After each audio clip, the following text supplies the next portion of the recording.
With Jujutsu Kaisen Season 3 now well on its way, I think it's finally time I talk about one of my favorite abilities from the show, that being Aoi Todo's Boogie Woogie. How would Izuku Midoriya, one of the most tactical fighters in the world of MHA, be able to use this technique to become a pro hero? Well, you'll find out the story here today. If you guys enjoy this narrative and you want to hear more from this story and more, you could hit some of those cool red and bell-shaped buttons down there. See what happens. Maybe I'll come back in your feed sometime. Anyway, let's get right into the story for what if Izuku Midoriya had Aoi Todo's power, Boogie Woogie. It was like I was drowning, and no one was coming to save me. After all this time, after everything Kachan said, maybe I should have just taken a swan dive like he told me to. I can't breathe. Someone please save me. In an instant, I was out of my own head, and I could breathe again. As my eyes cleared and I looked forward, I saw him standing there. He wore a purple shirt, and his muscles bulged beneath it. His hair was in a style I'd never seen before. Could this be a pro hero? How was that? With a single punch, black sparks would fly off his body, and this slime-like villain that had tried to take over my body, he would go flying to the wall.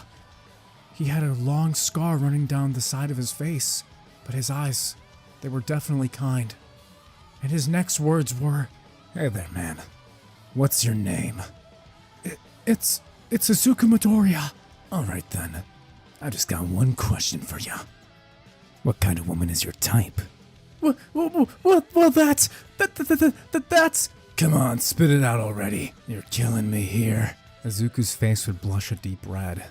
Well, if I had to say so, I would say I like tall girls with a nice big ass, just like Jennifer Lawrence. At my words that had come sputtering out of me from a place I didn't know where, his eyes would light up, and tears begin to flow from them. Mister, what's your name?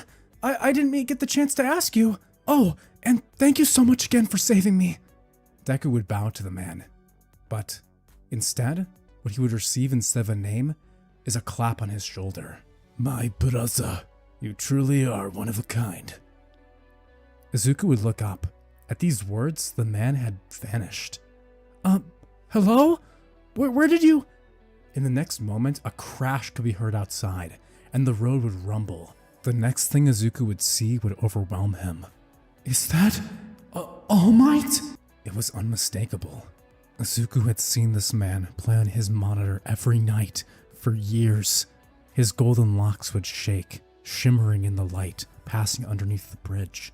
In this underpass, where Izuku had been attacked by that villain and then saved, he would come to meet All Might for the very first time. There's no need to fear anymore, because I am here. With a "her" and a grin, All Might would walk over to see Izuku, who had fallen back on his butt onto the ground. His eyes would turn upon the sludge villain who was still knocked out from the attack Izuku had saw earlier, the black sparks that had flown from his fist. As Izuku would stand wobbly, All Might would turn to him. Young man, did you take care of this villain? I could never, sir. All Might. Wow. No, there was someone else who came by. I thought he was a pro hero, but I guess he did have a student uniform on. Ha ha ha. Well, if he ever comes by, tell him he did some good work. That villain was no pushover. Well then, I'll take care of this guy and get out of here. And with that, All Might would pull out his legendary capture device, a 2-liter of Coca-Cola. Not sponsored, by the way. But I'm willing to be. Anyway, All Might would grab the sludge villain and begin scooping him into bottles. I'm sure that can't be painful to have all your separate parts separated into separate bottles. Right, human rights are just a suggestion. Anyway, moving away from the gross and mortal complications of All Might's capture, All Might would leap to run away, but before he could, Izuku, just like in canon, would leap onto his leg, realizing as he had done so that he had a question, a very important one that he wanted to ask All Might. As All Might would go flying through the air, the bottles in his side pockets of his cargo pants would fly to the road below, where a certain punk with blonde hair and his friends would come into contact with it. As the two would land on the rooftop, All Might would turn, prepared to shout at this kid. Izuku would look ashamed for only a moment, but then he'd turn, looking to All Might, determination stealing in his eyes. The truth is, I'm quirkless, and I never will have a power that can match yours, but I have to ask, is there any way that I could become a pro hero? A hero like you? But before everything could be finished, All Might would begin to poof into smoke. As he had just said, "Well, there's no real way for you to..." he turned down into the husk of a man he once was, turning into the shell and skeleton like All Might. Izuku would fall over. All Might, are you really All Might? Bringing us to the original conversation they had in canon, where All Might turned Izuku down, saying there's no way he could become a hero ever, pretty much shattering all his hopes and dreams. And with that, his time would finally be up, with All Might now turning back to his full buff form and leaping off to the police station, not realizing that his captured villain had fallen out during their high-rise adventure. Izuku, on the other hand, would be crushed. As he begins walking home back to the pathway he had originally been taking, he'd remember. Oh, yeah, I never got a chance to thank that other guy. As Izuku thought these words, he'd hear screams and an explosion. "Everyone get away!" With the explosion ripping into the air, Izuku would turn to see what the commotion was all about. What's going on? As he'd run forward toward the crowd, he'd see that there was firefighters, police officers, and even pro heroes on the sidelines. And at the center of it all, he'd see the friend he had known for a long time. His harshest, but also the one he chased after the most.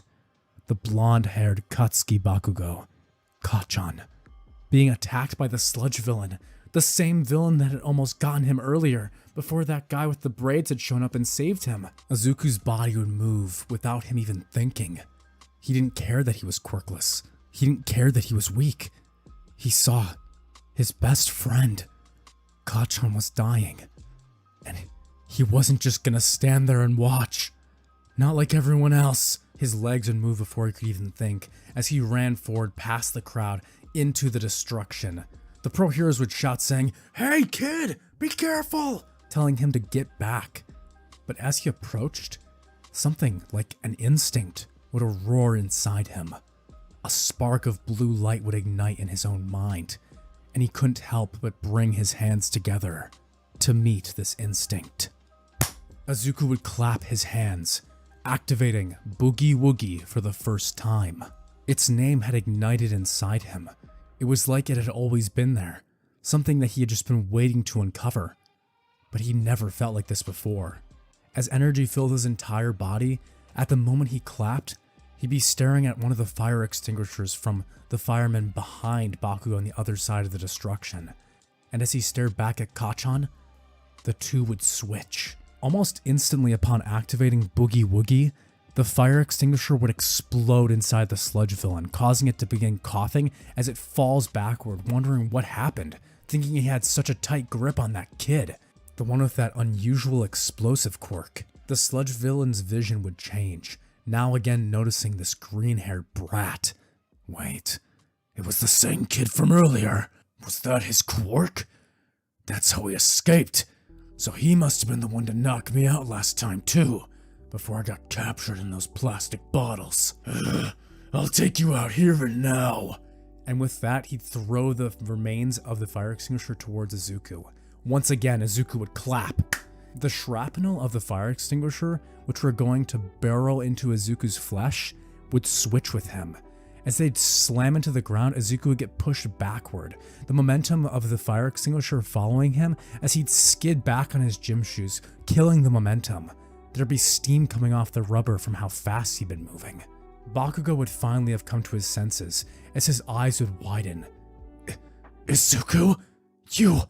How did you? The sludge villain would roar again, now moving quickly as it began to attack at Izuku with its long arms. It would smash down in the shape of a club, But Izuku would use Boogie Woogie, swapping with the sludge villain as their positions would change. Immediately, the sludge villain would be confused and disorientated. As if on cue, All Might would arrive, appearing at the scene having seen Izuku's power and the way he had saved that young man. Young man, I take back every word I said. He'd throw a punch back as he tightened his arm, throwing a huge wave of power that would cause the weather to change and completely destroying the sludge villain once again into parts where he could recapture him. You too can become a hero. Izuku would fall over. How had this happened? Tears began welling up in his eyes as he looked down at his own hands. He could feel it, the power inside of him that had awoken. What was this? This Boogie Woogie, it was amazing. But all that Bakugo could feel watching from the sidelines is contempt. You bastard! The pro heroes would be trying to load him up into an ambulance to get him checked out. You damn Deku! You lied to me! You always pretended to be weak! Kachan, Screw you! The doors would shut as the pro heroes would then swell around Izuku. That was incredibly dangerous, but wow, what a phenomenal quirk! So you can just switch people and items? It's like some kind of incredible short-range teleportation quirk. Yes, those are really rare. What's your name? Are you planning to become a pro hero one day? This is way too many questions. I'm sorry. Izuku would clasp his hands once again, teleporting out of the crowd and running off towards his house, with all the reporters cheering and wondering who this new, sudden vigilante was. This student and potential pro hero in the future. All Might would suddenly be in the middle of the crowd, turning and watching as the young man ran away. But he said he was quirkless, he'd think. With this, All Might would make up his mind.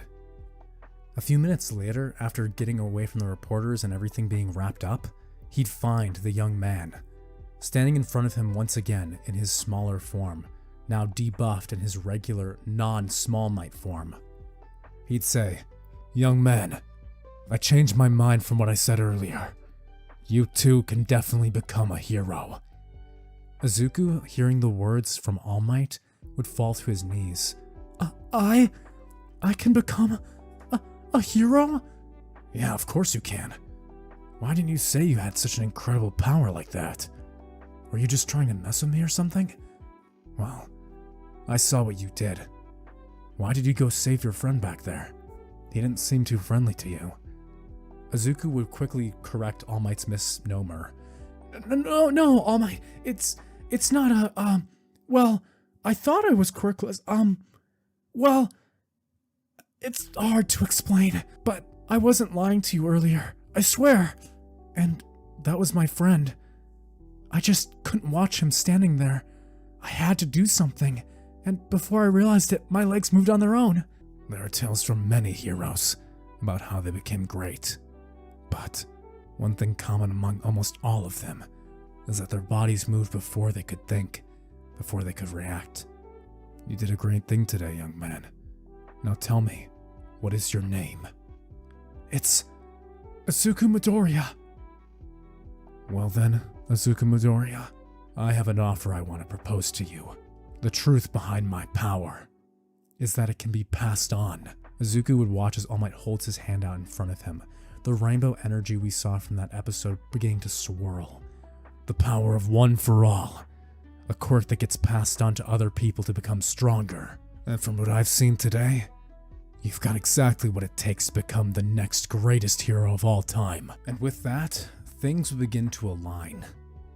Izuku would accept All Might's offer, not yet fully understanding the complete capability of his Boogie Woogie, or what it actually was or entailed. But to be able to inherit All Might's power? Was he really worthy of such an honor? That was something he could only think to himself. But he would accept All Might's offer. He wanted to become great. He wanted to be strong. And he wanted to save people. And for some reason, he also had a weird complex growing about why he needed to have an idol he was obsessed with. But that will come later. With this, Izuku's training would begin. Just like in canon, for the next 8 months, he would be training with All Might at the beach, working to increase his physical strength. All Might would forbid him from using Boogie Woogie to move anything on the beach, having him use his own strength. Before summer could really hit, he had his own problems at school. While he was training for the UA entrance exams, getting as much physical training as he could, Kacchan had completely stopped talking to him, practically ignoring him. He was being far colder than he had ever been before, giving Deku a cold stare every time he saw him, ignoring him or brushing past and banging into his shoulder in the hallway. It went from harassing him and hitting his stuff to completely ignoring him. Izuku didn't even know what was worse, but for now he couldn't care. What he needed to do now was get strong enough to beat the entrance exam and get into UA High. That was his goal. Eventually the day would come. He'd have cleaned the entire beach using his own hands, and when All Might would grab a piece of his hair to feed to Izuku, Izuku would have a question into his mind. Wait a minute. If quirks can be passed on, did that guy give me his quirk? Is that how I awaken this power? But before he could linger on that, All Might would stuff the hair down his throat. Yeah, that's as bad as it sounds. With Izuku now gaining one for all, before heading off to the UA entrance exams. The test portion being easy for Izuku, who was naturally studious and could pass all of these questions without even blinking an eye. Then, the time would finally come. The practical exam, where everyone could show what they've got. Izuku would tighten his fist, gulping. All Might had said it would take a few hours for this to kick in. I should be ready to go now. I should be able to use his power too.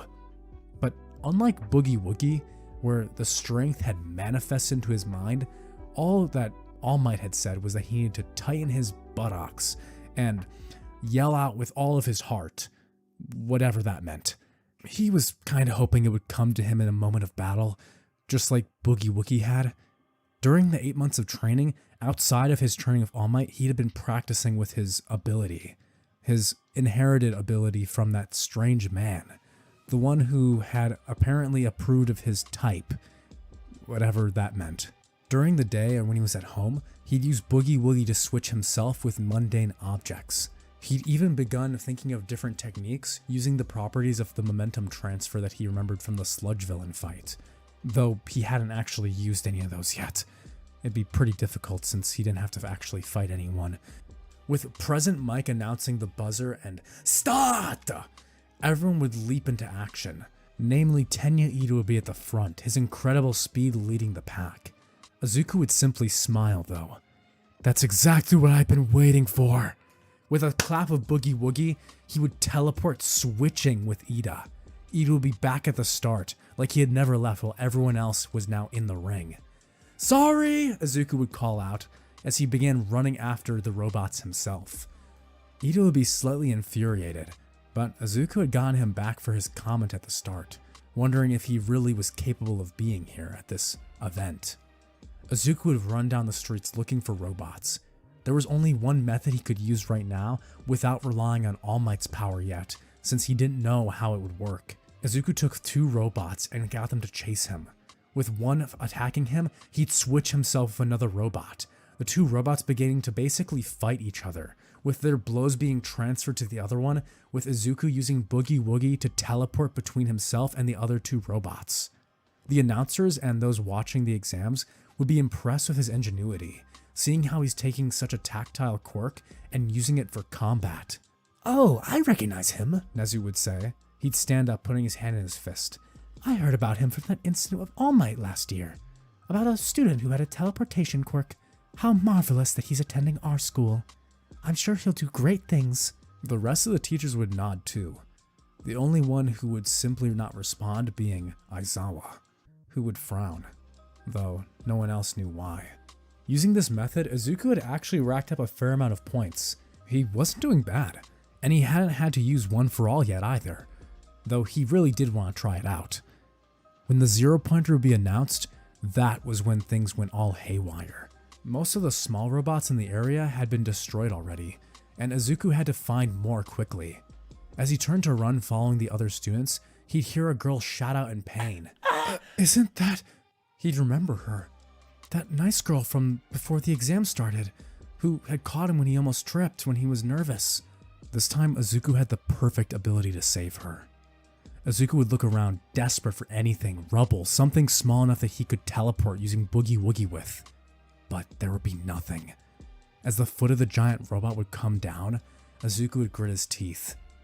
There's only one thing I can do now. He'd clasp his hands together, activating his technique, Boogie Woogie, and swapping himself with the girl. She'd realize being disorientated as her face would turn, seeing Izuku now stuck in the rubble. But he wouldn't look afraid. No. He'd turn up, looking at the robot's foot coming down to crush him, as his eyes would fill with determination. She'd scream out saying, "No, watch out!" But his fist would fill with light. As he began to pull his arm back, he'd begin to scream out from the bottom of his heart. And for that instant, the same energy he felt when he activated Boogie Woogie, this power would channel through him. That and something else. His veins filled with power and energy. As he threw a punch, he'd leap into the air, his knees shattering the rubble around him as his fist would ram into the giant robot's foot. He'd rip through it as black sparks would ignite from across his arm into the robot, causing a massive destruction, basically ripping the entire robot in half. Izuku would have used his first ever time using One for All. He would have activated a black flash. It was at this moment that Izuku could finally see it. This blue energy hovering around him. What was it? He felt like he had finally begun to understand.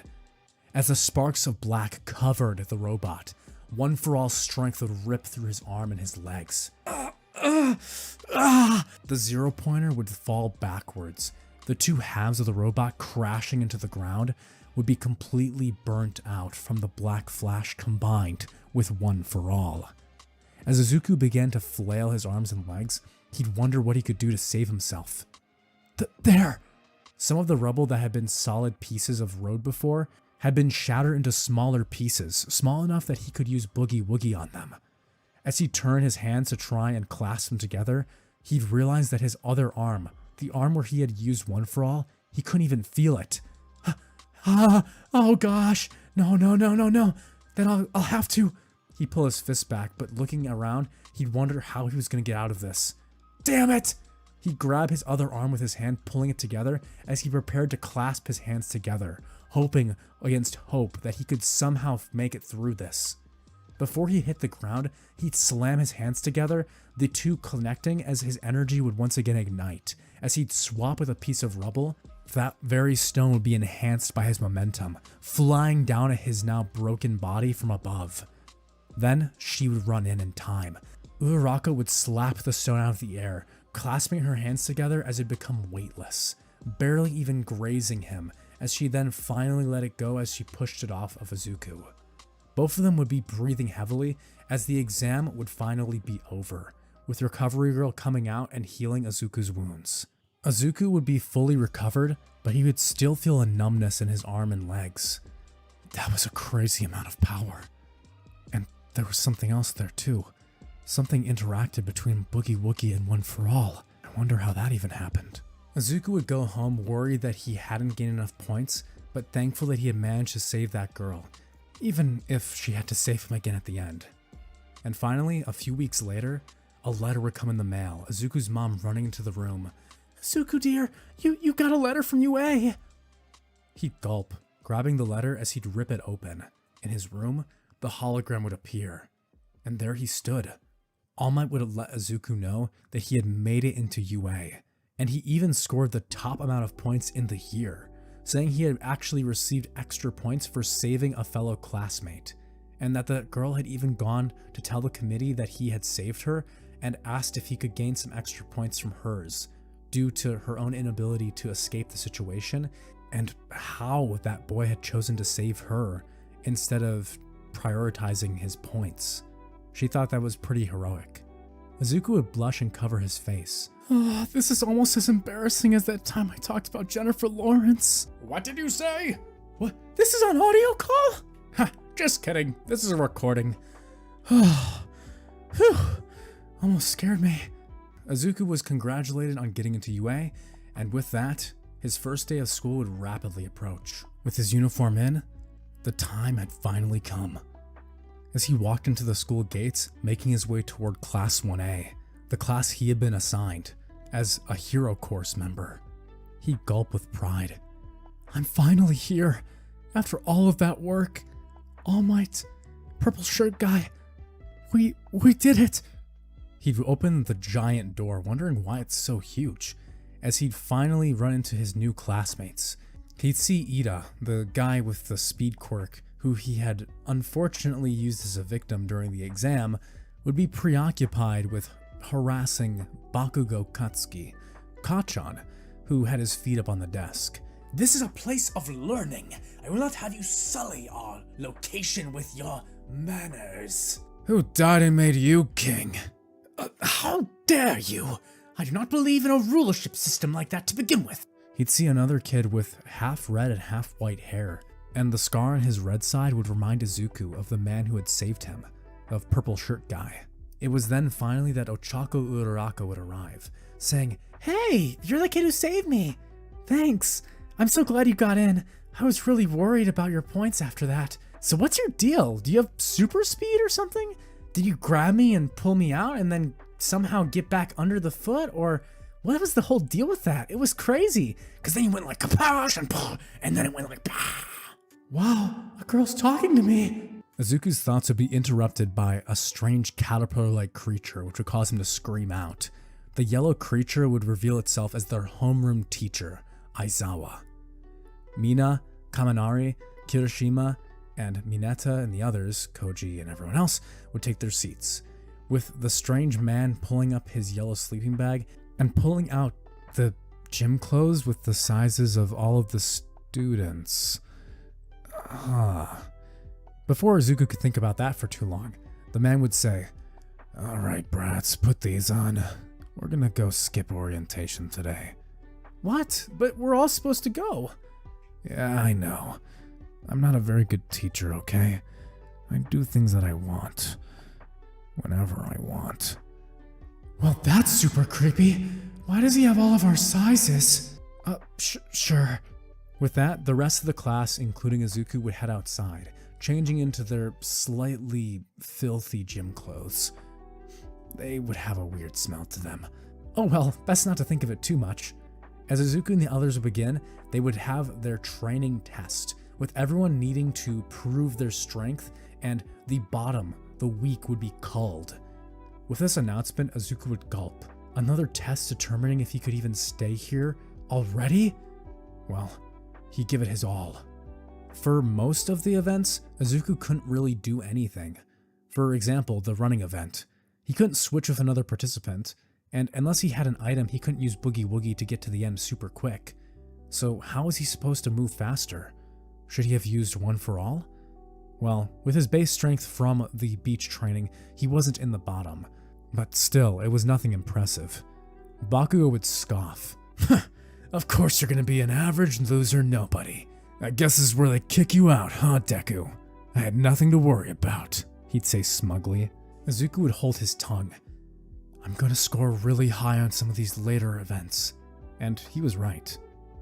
For example, one of the students, actually being Mineta, would place down his own quirk, creating these small purple balls and using them to bounce between to get an extremely high score on the side-to-side jumped exam. And no one could touch them because he'd show that when anyone besides him touches them, they'd be stuck to it, while he could bounce off of them, instead being repelled. Izuku would ask to use the same station that Mineta had used, and to everyone's shock, he'd smirk, not being stuck at all. He'd use his Boogie Woogie to switch between himself and the two other stations, moving so quickly it looked like he was using super speed or something. He'd simply be clapping his hands rapidly, jumping between faster than he could physically jump, and getting a super high score, already securing him out of the bottom. Ida and Uraraka would be shocked, wondering what kind of quirk he had. Seriously, after all that physical power he displayed, was this something else? How did it work? Izuku would finally stop, breathing a sigh of relief as his hands would be covered in sweat, feeling warm from clapping so much. He would have gotten a super high score, only being beaten out by Mineta himself. And finally, after all these events, the final event would come, the ball toss. Eraserhead would explain that they're able to use their quirks freely here, unlike in middle school, asking Katsuki Bakugo what his regular score was. About 67 meters. Well, use your quirk this time. With his explosion quirk, Bakugo would launch the ball a massive 705.2 meters. Izuku would be impressed. That's so far. The only one who would be even higher than him would be Uraraka, who with her zero gravity quirk would get an infinite score, the ball soaring into the atmosphere and going into space, being the by far highest score that anyone had gotten during any of the apprehension tests. The time had finally come for Izuku's turn. I guess I should try using One for All here. He'd focus his energy into his fingertip, planning only to throw the ball using just the bare minimum of his power, channeling One for All. But something strange would happen. He'd feel the blue energy that he uses when he uses Boogie Woogie flow with One for All, and it would cover the ball in energy. As Izuku was about to throw, Eraserhead would use his quirk, nullifying One for All. But the ball would still go. Pretty far, even. The score would show up as about 120 meters, which was about 3 times what Izuku had said his base throw was back in middle school, about 44 meters. Aizawa would raise an eyebrow. He's that physically strong without his quirk? He'd have the same lecture and tried to wrap Izuku up again using his scarf, saying that he's not going to train any jokers. As Izuku would be getting wrapped up, he'd smile at Aizawa. You think this is enough to stop me? I'm not leaving no matter what. I worked hard to get here. Wrapped up tightly, he'd barely clasp his hands together and activate Boogie Woogie. The class would be shocked. His eyes would widen as Aizawa realized, falling over, that he was wrapped in his own scarf. Izuku would stand there, the scarf wrapped around his neck, having swapped with Eraserhead. Aizawa could only wonder, when did he... But it was too late. He was caught in his own web. He couldn't even move a muscle. The rest of the class would gasp in surprise. Izuku would turn, pointing a finger down at their homeroom teacher. I don't care what your preconceptions of me are. If you try to interfere and take me down, then I'll fight back with all I've got.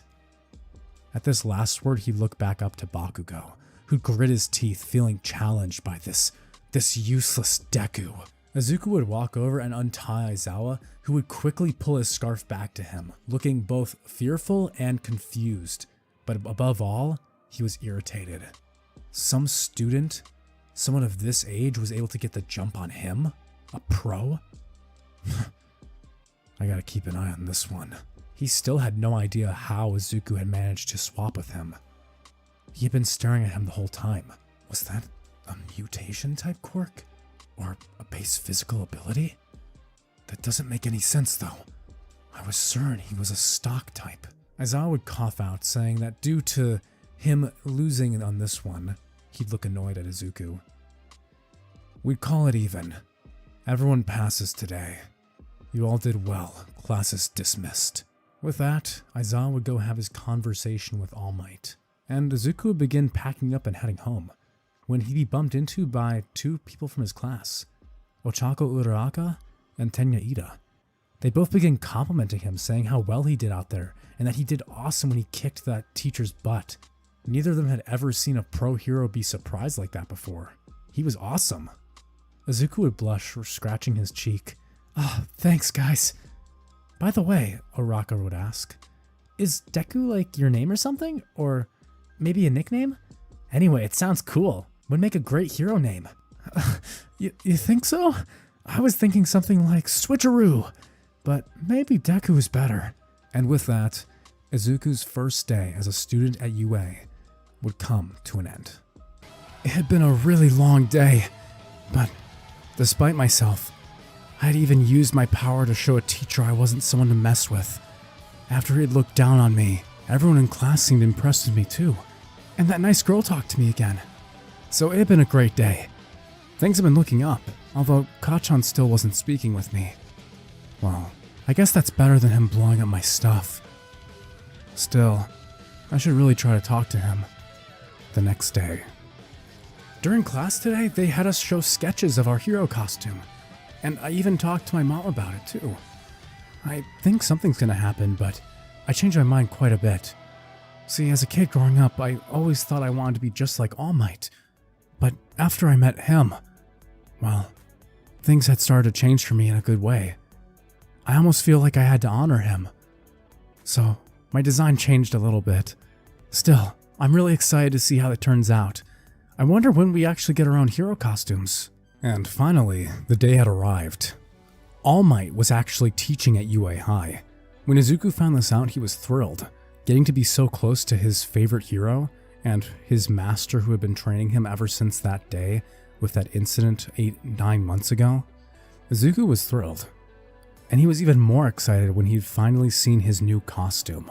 As Class 1A filed out onto the training grounds, with the new assignment being announced by All Might, their heroes versus villains training, Izuku's costume would look quite a bit different now. Instead of the green iconic bunny ears we know from Season 1, he'd be donning in honor of the man who had saved him and had kickstarted his career as a hero. The Aoi Todo fit, although Izuku didn't know that was his name.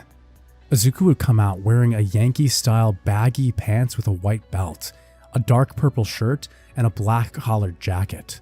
And he'd wear a locket around his neck, a silver locket that looked similar to the one the man had worn, the one who had saved him.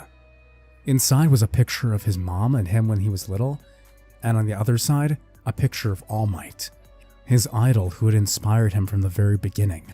While this costume meant a lot to Izuku, it actually looked pretty plain compared to everyone else around.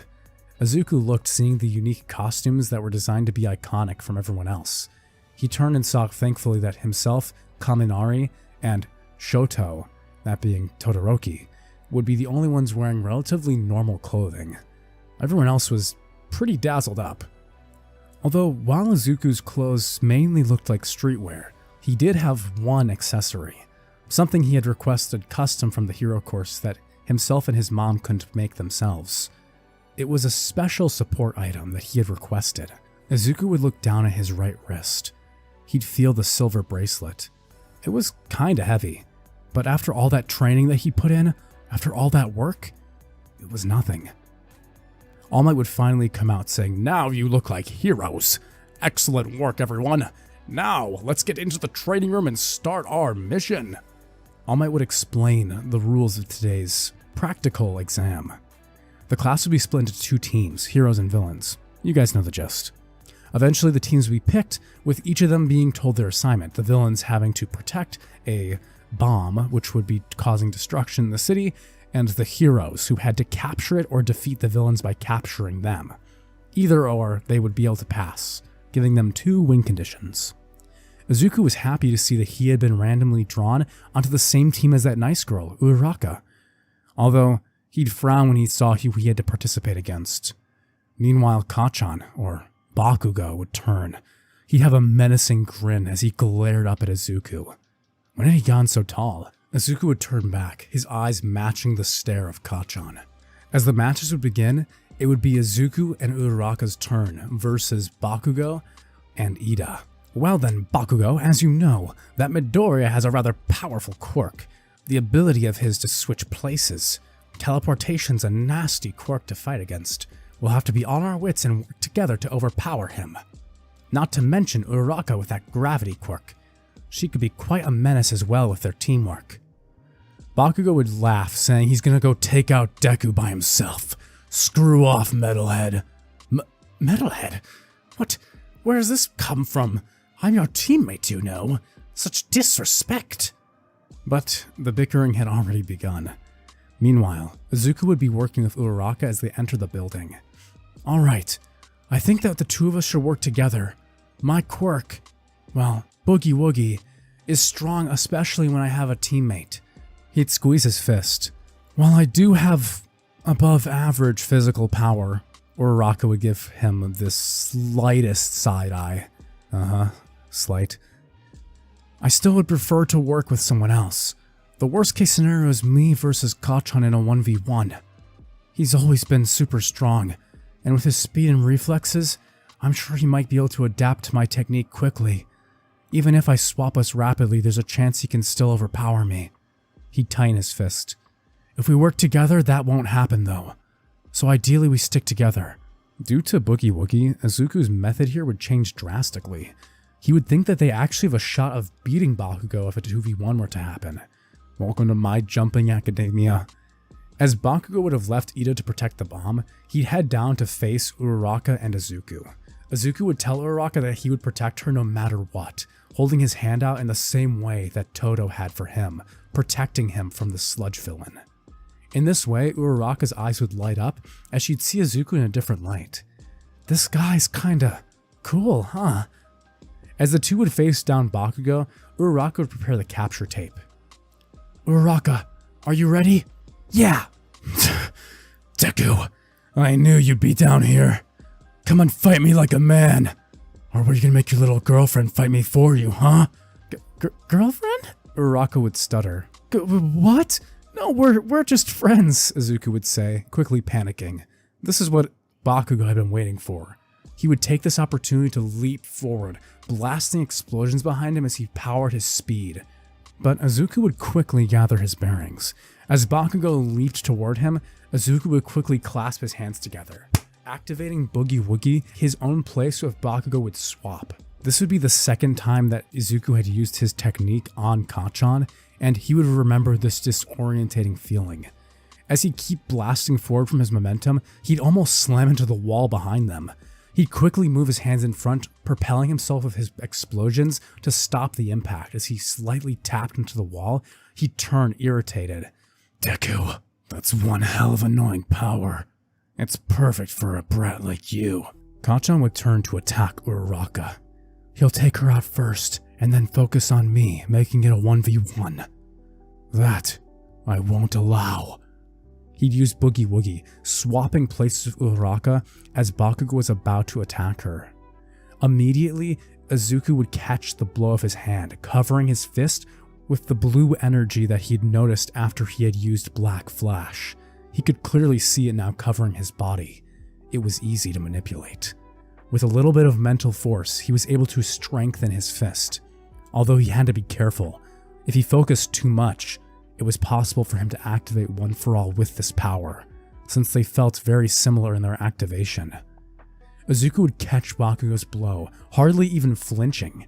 This would cause Bakugo to be surprised considering the amount of velocity he had, but only for a second.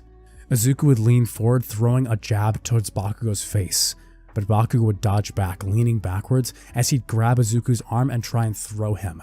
As he threw him, with his other free hand, Deku would grab his other hand, clasping them and activating Boogie Woogie as his place with Bakugo would swap.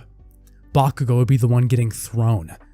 With a double-handed hammer fist, Izuku would rock Kacchan in the gut. He'd cough out spit as he goes flying into the ground, feeling his back crack against the ground. Uraraka would yell, "Ooh, nice one!" with Bakugo only getting more irritated. "Fine, you think you're so funny, huh? I'll just blow you to hell." Kacchan, I recommend not doing that. This is not going to work out well for you. Bakugo would smirk. "I can hit you from this range just fine if that's what you're worried about. Watch this." He pulled the pin on his grenade hand, releasing the gauntlet sweat he had fully been charging up. This was when Izuku would hold up his own right hand, his silver bracelet, as he pointed towards Bakugo. Bakugo would rip the pin out, and at that same moment, Izuku would tighten his fist and twist, the inner circle of the ring twisting with him as the support item would launch out a silver marble.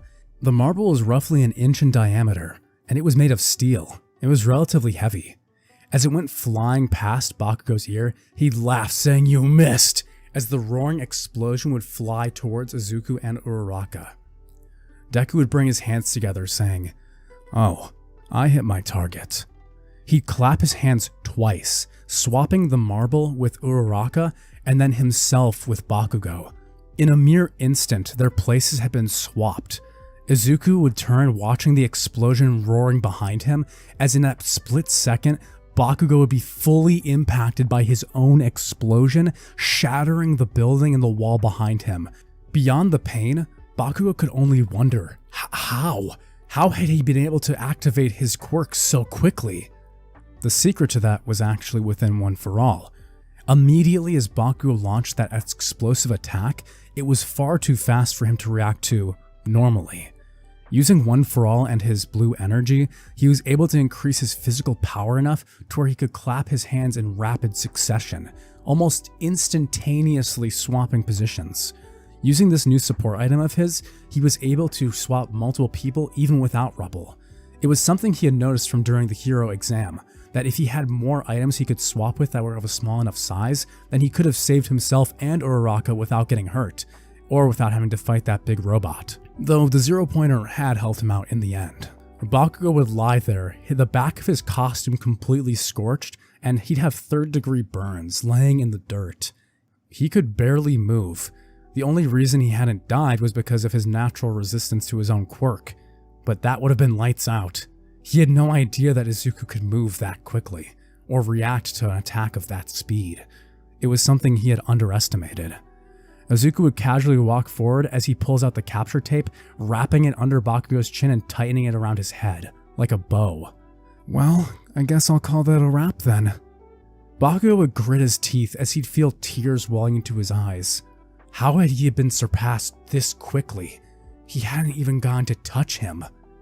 It was so frustrating. Unbelievably frustrating.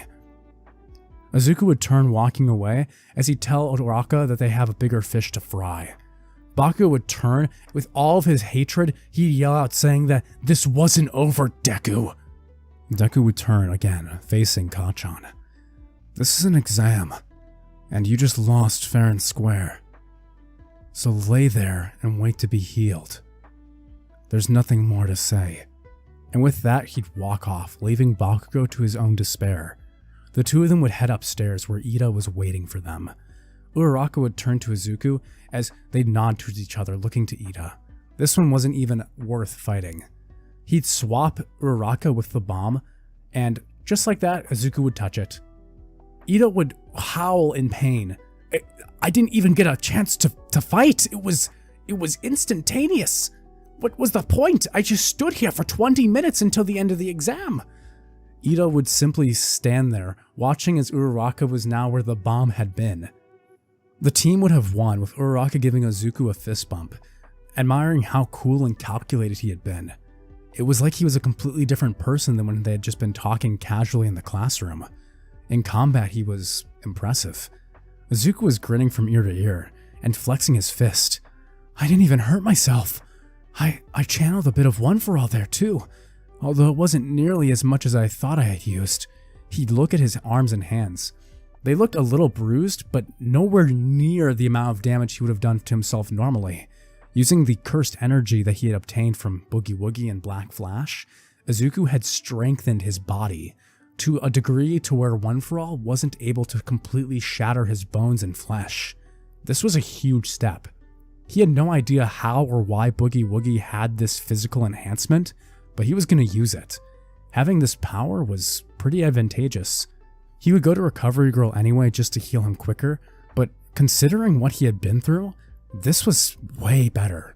While he was still not fully comfortable using One For All, and he wouldn't dare to try and do something like All Might could yet, he really felt there would come a day where he'd become strong enough to consider himself equivalent to his favorite hero, to All Might. As everyone else took their exams, it was clear that the most overwhelming victories were Izuku and Todoroki, the two having won for the complete opposite reason. Todoroki having completely frozen the building and everything inside, and Izuku's tactical fighting style with Uraraka having overpowered a greater physical threat. As if to match Todoroki's half-and-half style, the two were polar opposites. But nonetheless, they were definitely impressive. Bakugo had completely blown his top, even snapping at Recovery Girl after he had been healed. He somehow seemed even more unhinged than he had been in the original timeline. It was quite the sight. He eventually had to be put in a straitjacket by Aizawa to sit through the rest of the day's classes. At the end of the day, when he could finally leave, Bakugo would grab all his stuff and storm off of campus. This time, Izuku wouldn't chase him. He had given Bakugo the fight he wanted, and he had won. Over the next couple of weeks, things would stay tense, all the way up until the USJ, the trip that the class had been excited about. Even Bakugo seemed a little excited. Everyone would happily get onto the bus, with Eraserhead telling the class to behave on their trip. I don't want to see anyone roughhousing. I don't want to see anyone disrespect the lecturer when we're there. He'd eye Deku. Izuku would blush slightly as he looked away. He was now kind of embarrassed about that first day when he had done the exam. Anyway, the class would arrive, and just as usual, 13 would welcome the Hero Course Class 1A to the USJ, the unforeseen simulation joint. As 13 was explaining the purpose of the facility, how they'd be practicing rescue operations in different scenes, settings, and locations, a strange purple aura would begin to fill the center by the fountain at the center of the area. Izuku would notice along with the class, and Eraserhead would be the first to act, telling everyone to hold and not panic. 13 would turn, seeing the purple aura appear into a portal, ripping through space, as villains would begin to pour out of the portal in space. These would be ranging from people who had been convicted in prison to your common day street thugs, but all of them had quirks, and all of them looked murderous. Izuku would feel their murderous intent upon him as he'd squeeze his fists. He'd whisper, looking down to Uraraka and Tsuyu, telling them to be ready for a fight. As the villains would begin getting more rowdy, 13 would hold off protecting the students while Aizawa went down to investigate what was going on. And finally, at the end of it all, a man wearing a mask face with 5 fingers around it. His hair would be gray and messy. His clothes were all black, and standing next to him was a purple entity with golden eyes. He'd turn and speak to it. Kurogiri, spread them just as I instructed. And just like that, the plan would begin to take place. The League of Villains would attack, but they'd also be confused. Their intel had told them that the hero All Might would be present today. What they hadn't anticipated was that he'd be absent. Izuku's eyes would be focused on the bird-like creature, its membrane, its gray matter sticking out through its skull. What a horrifying creature. Is that even a person? What kind of quirk could make someone look like that?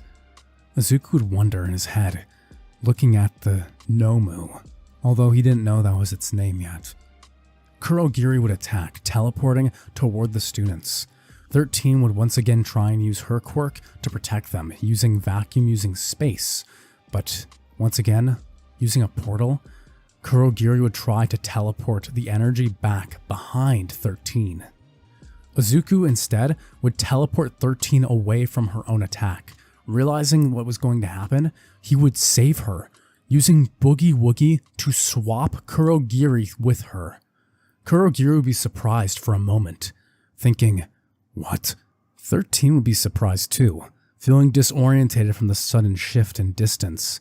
She realized she was still activating her quirk and would quickly deactivate it, seeing that she was almost ripped apart by her own power. The students were given another chance now that Kurogiri had been deflected by Izuku's Boogie Woogie. Bakugo, Todoroki, and Ida would strike, launching an attack at their main body. Kurogiri was still under the effects of 13's power, which would leave him open and vulnerable. Bakugo would cause an explosion on his steel carapace, causing him to get taken down instantly, as Todoroki would freeze his body. Kurogiri would be stuck, unable to move. Ida would land a final kick, which would hit him directly in where his head should have been, but it would have gone through smoke. They had successfully captured him for now, hoping that he couldn't use his quirk at this moment. It sure seemed like he couldn't. Todoroki would completely freeze him in ice, leaving him encased and unable to act. Eraserhead would still be active, fighting a majority of the villains. However, more were soon arriving.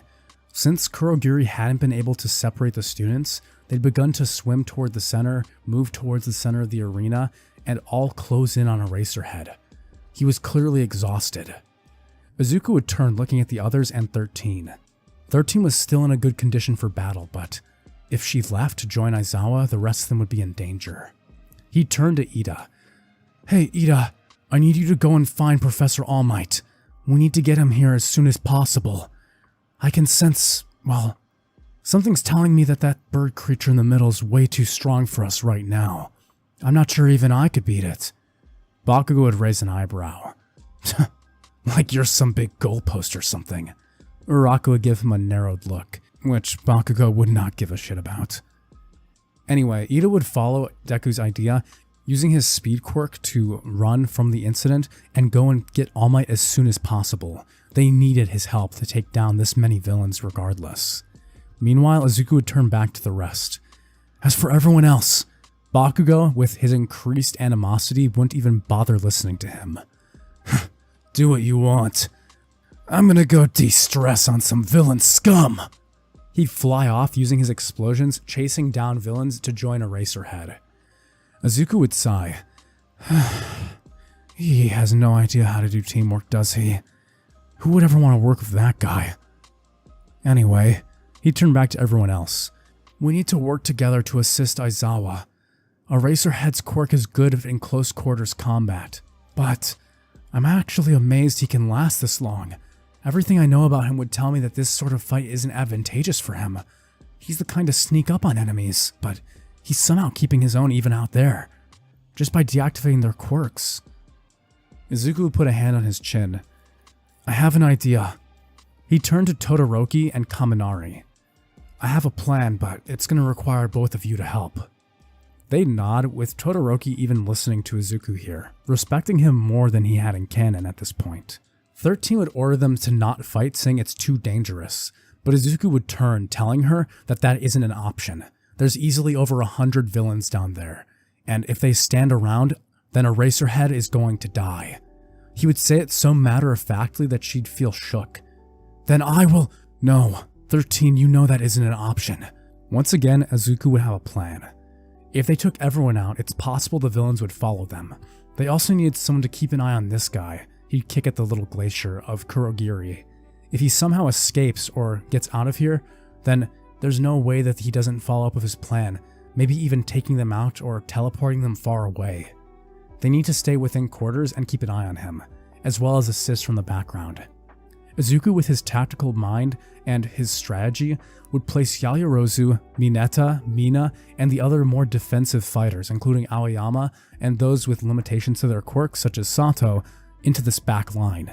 Their job was to protect each other and 13, who was mildly injured, while Yaoyorozu could make far distance weapons such as bows, cannons, or other projectiles and use them to attack villains from afar. If any come into close combat, Sato will defect them, helping with Mina. Meanwhile, Kirishima, Todoroki, Kaminari, himself, Sero, and Uraraka would head into close quarters combat. Uraraka would be surprised that she was on this list. But I'm not really... He turned to her. I'm gonna need your help with something specific. You see that bird guy in the middle? If they give orders to him, or he starts fighting, I think not all of us are gonna make it out of here. But I have a plan. He'd tell Uraraka his plan and she'd be surprised, saying, That's nuts! Are you sure we could even do that? Yeah, I think it's definitely possible. With the plan ready to action, the united front would begin. Tomura would be scratching his neck watching as Eraserhead was taking out villains, but he was getting tired. He'd sneak up behind Eraserhead ready to grab him, and Eraserhead didn't even see it coming. This was the end for that hero. But his touch never came. Instead, the physical touch he would land on one of the cronies he had hired. What? As he had been about to touch Eraserhead had swapped with this other person, another one of the villains he was fighting. The man would scream out in pain as decay would wither him from the outside inward, eventually ending him. What just happened there? Aizawa would grit his teeth, saying that they shouldn't be here, to go back and that he'll handle this. Izuku would take his hands and brush them back through his hair, his face becoming chiseled. He'd say, "While most students would listen to that line, we are the exception." With his small force alongside Bakugo, they begin attacking the villains. With Izuku using his Boogie Woogie technique, he'd be manipulating all of their positioning, changing those who are more advantageous to each fighter. Todoroki would use a wide range of attacks, freezing villains instantaneously. Sero would be wrapping them up and immobilizing them, hanging him from glaciers, and Kirishima would be taking out the power types. Bakugo would smirk at him, saying, "You listen to that idiot, huh? Well, I don't mind having your backup," as the two would work together to take out more villains. Meanwhile, Tomura would turn to Nomu, saying, "No matter what, we can't lose here. I suppose I'll have to use your power early," ordering Nomu to take out Eraserhead. He was fast, so fast Izuku could barely perceive him, even with the power that he had enhanced himself with from the energy of Boogie Woogie, with his cursed energy. He'd have to use it. There's no way he wouldn't, right? He'd have to use one for all.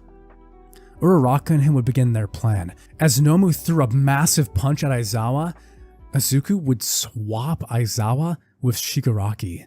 Nomu's punch would rip into Shigaraki's side as the man would cough out in pain, his ribs shattering as he goes flying into the wall, knocked unconscious and bleeding. He couldn't even realize what had happened. At this moment, Izuku laughed. He was right. This thing was some kind of monster. It turned, not even noticing that it had attacked its own, then preparing another attack on Aizawa. Aizawa was neutralizing its quirk, but that didn't even matter. It was so physically strong that it was still able to almost have killed Shigaraki in a single blow. With this, it would go to attack him again. Aizawa now feeling the speed and pressure of this creature following its master's final orders before he had been knocked unconscious. Izuku would fully utilize this. With Boogie Woogie, he would weaponize the Nomu, swapping Eraserhead with other villains, causing Eraserhead to cover his mouth, saying, "If you don't stop, I'm gonna puke." Nomu would be taking out villains one after the other, screeching in frustration as it couldn't reach Aizawa. That's it. Izuku would keep using Boogie Woogie as Uraraka would begin to inch closer and closer. With Izuku's support capabilities, this was becoming lighter and lighter work, the villains taking massive injuries from the Nomu's powerful punches. Eventually, he began to run out of villains, just as All Might was about to arrive. He was 5 minutes away from the USJ. Tomura began to awaken, seeing Izuku clapping his hands as Nomu was taking out villains one after the other. Aizawa looked like he was about to be sick, having to deactivate his quirk. This was not good. Some of the villains had even started to be, well, let's just say, taken out for good from Nomu's punches. But what else was Izuku supposed to do? Uraraka would finally be close enough as he'd tell him it's time. Uraraka would hold her hands out in front of one of the villains' bodies who had been unconscious, as Izuku would quickly swap Nomu with this person. Uraraka would graze its skin with her hands, and immediately he'd swap her before he could swat her away. With this, he'd swap another villain in its place, with Nomu batting the villain's body into the wall, cracking the concrete as blood now leaked into the fountain. The Nomu would begin to feel weightless. As it would scrawl in confusion, Uraraka would have activated her quirk, the creature now losing its weight. As it jumped off the ground, it would have miscalculated, firing into a concrete wall. Its legs would be sticking out as it pushed itself back in, screaming in frustration as it finally turned, leaping back off the wall as it propelled through the air, like a bird. This is what Izuku had been waiting for, though. Izuku would take out a support item, launching the black marble into the air as he clasped his hands, using Boogie Woogie directly in front of him as his fists would be pulled back. He only had one shot at this, maybe two, but this was his best idea. If this didn't work, he had no idea what would. He charged the blue energy into his right arm as much as possible, focusing all of his power there, and then he'd dig deeper. Sparks of energy would charge across his arm as red veins beneath his skin would fill with power, the power screaming of one for all. He charged his strength into it as he'd run forward towards the marble before Nomu could get there. With him activating Boogie Woogie on his fist, he'd throw a full-powered punch coated in cursed energy and one for all. Come on, this has to do it! Black Flash! Uraraka would immediately deactivate her quirk, Nomu's weight returning as it fell towards Izuku, not knowing what had happened. Izuku would land a full power punch into its abdomen, charged with Black Flash and cursed energy roaring through his arm. His skin would turn purple as he'd scream out in pain. His right arm's bones had been completely shattered by the blow, energy roaring through the Nomu, even with its shock absorption quirk. It would go flying up into the ceiling and rip through, as a star would go flying across the sky. Izuku had timed it perfectly. Here's what the plan was. He wanted Uraraka to help increase the momentum of the creature as much as possible, using her quirk to make sure it was out of the way of other students, while Izuku could prepare as much power in his arm as possible. With this, he'd be out of the fight almost, but he would have taken out the biggest threat. Izuku would have used Black Smash! This most powerful attack of his, having successfully attacked and pushed the Nomu out of the USJ, sending it flying up into the atmosphere, and landing in a forest far away, where it would stop moving, landing into the ground, just like what All Might had done in the original timeline. All Might would rip the doors open, seeing what had happened. Kurogiri had been captured, Shigaraki was unconscious, and the League of Villains was slowly getting dismantled. Izuku would fall to his knees, breathing heavily as he leaned on his one good arm, his right arm bleeding and turning purple all over. Ugh, that was way too much power for now. Thanks, Uraraka. He began to pass out, feeling the blood flowing from his arm as the adrenaline was slowly wearing off. Tomura was now fully awake, yelling for Kurogiri to do something. All Might was here. They had to go. They needed to go now. But it was too late. Kurogiri had been outmatched, captured, and so had the rest of the League of Villains. With nowhere to run, Shigaraki would be captured at the USJ, alongside Kurogiri, and the League of Villains would be imprisoned as quickly as they had arrived. Izuku, with the power of Boogie Woogie and his tactical mind, would have been able to counteract even the most powerful opponents, with his final attack finally taking out the Nomu, which had been the biggest threat to all of them. Even Aizawa, who was getting over his queasiness, was a little impressed, and that brought an end to the incident, with All Might telling Izuku how proud he was of him, that he would look just like him and he saw that punch. He had truly gone plus ultra. The rest of the class was impressed too, with Todoroki admiring Izuku, saying that he definitely had the makings of a great hero. Todoroki was slowly warming up to him. This man was both smart, competent, and powerful. But there was one thing standing out. Why was his own quirk so multifaceted? It was like he had two abilities, especially that last attack. Was that lightning? He saw black energy rip out of Izuku's hand. And how could that be related to teleporting?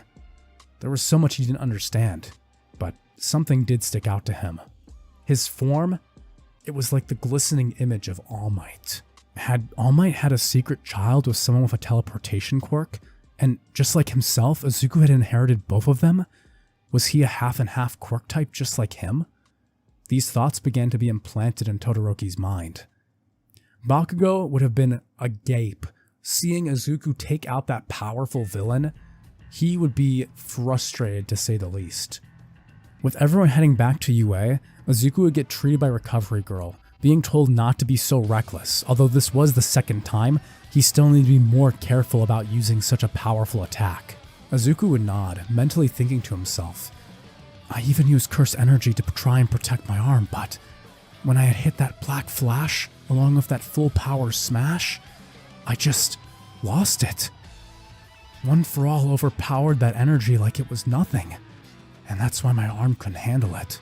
A few days later, the UA Sports Festival would be announced, and everyone was excited, especially Class 1A. After having that taste of action, they were all looking for a good fight. Izuku's arm was healed up, Bakugo had even gotten a little steam off, and hearing about how the sports festival would be a student versus student, he would glare at Izuku. I'm gonna tell everyone how strong I am by beating you in the sports festival, he'd say, finally having a goal he could work toward to finally get one over on Deku. The other classes, though, were thinking the same thing. Class 1A had already gained a reputation as being the ones with the most real-world experience, having already taken out over 100 villains working with a pro hero. Aizawa understood that they were trying to protect him and defend themselves, but he was still frustrated. He had given Izuku a good talking to, yapping his ear off about how irresponsible it was to bring students into that fight, telling him that risking their lives was not okay, and that if he had been taken down there, then it would have been fine for them to act. Izuku though would bark back, saying that if they stood there and watched as someone died, how could they call themselves heroes? The subtle bickering between Eraserhead and Izuku would even cause All Might to intervene, saying that all's well that ends well, and that no one got severely injured and everyone was okay, saying that although they had a few casualties on the villain side, things had worked out. This is when Aizawa would point out that Izuku's lack of attention had actually caused those deaths, basically putting guilt on him for protecting them by using the villains as these meat shields. Shinso and the rest of Class 1C and 1B would come up, telling Class 1A either how much they admired them, or, well, that they were too cocky for their own good. Shinso especially now pointing to Bakugo and Izuku, saying they were way too cocky for just being students, and that they weren't better than the rest of them. Both Izuku and Bakugo would be pissed off here, telling them that if it was their lives would they be so proud of it, saying that they defended themselves and it's not like they were looking for glory. The two saying this at the same time would turn looking at each other, causing Bakugo to get red in the face, turn and yell at Izuku saying, "Don't copy me!" Eventually, the time for the tournament would arrive. It was finally time for the UA Sports Festival. And when they announced it, everyone would be excited. Wearing their gym clothes as their uniform, the entire stadium would be packed. As the first event would be rolled for, Midnight would announce it, the obstacle course race, saying that the winner would receive points and be declared as number one for the first challenge. Izuku would smirk. This type of competition was perfect for him, and others knew it too, specifically Ida, Bakugo, and Todoroki. There was a subtle strategy at play now. Some of you guys may already see what's going on here. Unlike in the original race, where all of them were trying to stay as far ahead as possible and block their enemies, now the front runner-ups of Bakugo and Todoroki would be trying to stay as close to the pack while still maintaining first place. They had to move slower because if either of them or if anyone took a high advantage in the front, Izuku could easily swap his place with theirs using his quirk and get an instant victory as long as he was within range. So there was only two options. One, getting as far as possible instantaneously and quickly and hoping that he couldn't teleport and swap them using his Boogie Woogie, or B, staying close to the pack and forcing Izuku to have to fight through like everyone else to a point where they could still get a victory as long as they were close enough at the end by the finish line. This was going to be a lot tougher than the original. Todoroki would try his best with the first strategy, creating a huge wall of ice behind him and running forward. But the ice was still clear enough that Izuku could make line of sight with him, and he wasn't fast enough to evade him. Izuku would clap his hands, swapping with Todoroki to the man's frustration. Bakugo would yell out, "You idiot! Why'd you just give him a lead like that, huh?" Izuku would not waste this chance, running as fast as possible to get through the minefield and toward the large robots. He wouldn't even bother fighting them, swapping himself with the robots to get through them as he continued moving along the obstacle course. Tenya Ida would now use his quirk to move as fast as possible, having to get close to Izuku. He couldn't get in front of him, but if he could get close enough to before the finish line, he could use a burst of speed to beat Izuku before he could clasp his hands to use Boogie Woogie. In fact, he even had an idea on how to counter it. The mines would go off as the frontrunners would now be on Izuku's heels. Izuku would charge his legs with cursed energy, now running as fast as humanly possible and even a little faster, somewhat superhuman, and he was barely staying ahead of them. Tenya would then come running up behind as he had just about outpaced Izuku. The finish line was in sight. Izuku would smirk as he was about to clasp his hands together. He'd have an idea. He'd use Boogie Woogie. But as he clapped his hands, Ida would turn around before he could clap, recipro bursting the opposite direction. As Izuku clapped, nothing happened. It was a feint, Izuku would say, as he then keeps running and makes it through the arena, getting first place by the skin of his teeth. Ida would be shocked. He didn't activate his quirk? But... He'd turn, now being outpaced by both Bakugo and Todoroki, coming in fourth place. Izuku would have snatched the victory, and the entire arena would cheer, seeing his incredible quirk in action, He was quickly becoming the dark horse for this tournament, and he'd even have some fans from those who had seen his sludge villain fight. There would be pro heroes cheering for him, saying, "Hey, I remember you from over a year ago. Nice to see you got into UA." Izuku would feel warm in his chest.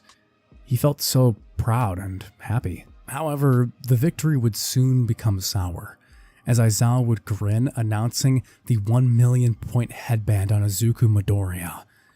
The rest of the arena would cheer, seeing the 4-man cavalry competition, and Izuku had the biggest target on his head. The battle would be rough. Everyone was gunning for him, and worst of all, he wasn't sure if he could use Boogie Woogie on this many objects at once.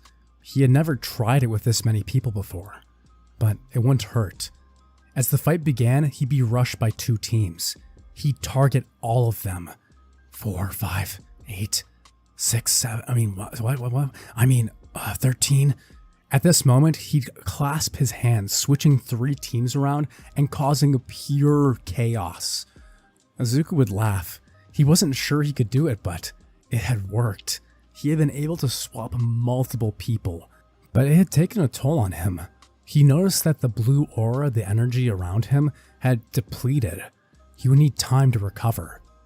He'd tell his teammates that he would need some time before he can do a big move like that again, with the others supporting him. He'd have the same team as the original, those who had supported him. Izuku would think about taking the other team's headbands, but decided against it. He'd tell the others his reasoning. "I'm already limiting how much I can use my power for. If I go for headbands, it'll take too much out of me. And we already have the highest level headband, so there's no reason we need to attack. We should just focus on defense." When Bakugo had gone for his last-ditch effort to grab the headband, Izuku would have shot one of his marbles up into the air, switching with it since Bakugo hadn't been expelled for leaving his 4 horseman team on his own. Izuku thought he could do the same. Leaving contact with the group, he'd teleport up into the air to Bakugo's dismay. Todoroki would try his best holding his hand up as he almost felt flames licking his hand. He could have struck him from here if he had used it, but he withheld himself. As Izuku landed back toward the team, Dark Shadow would eventually catch him. Mei Hatsume would laugh, saying that the support item he was using was working perfectly, explaining that she had been the one to make that baby. "But baby?" Uraraka would say. Izuku would laugh, thanking his team members for their superior victory. All of them had worked marvelously together. With the team having taken first place, both Todoroki and Bakugo would be furious. All that was left was the versus battles, the final chance to prove their superiority.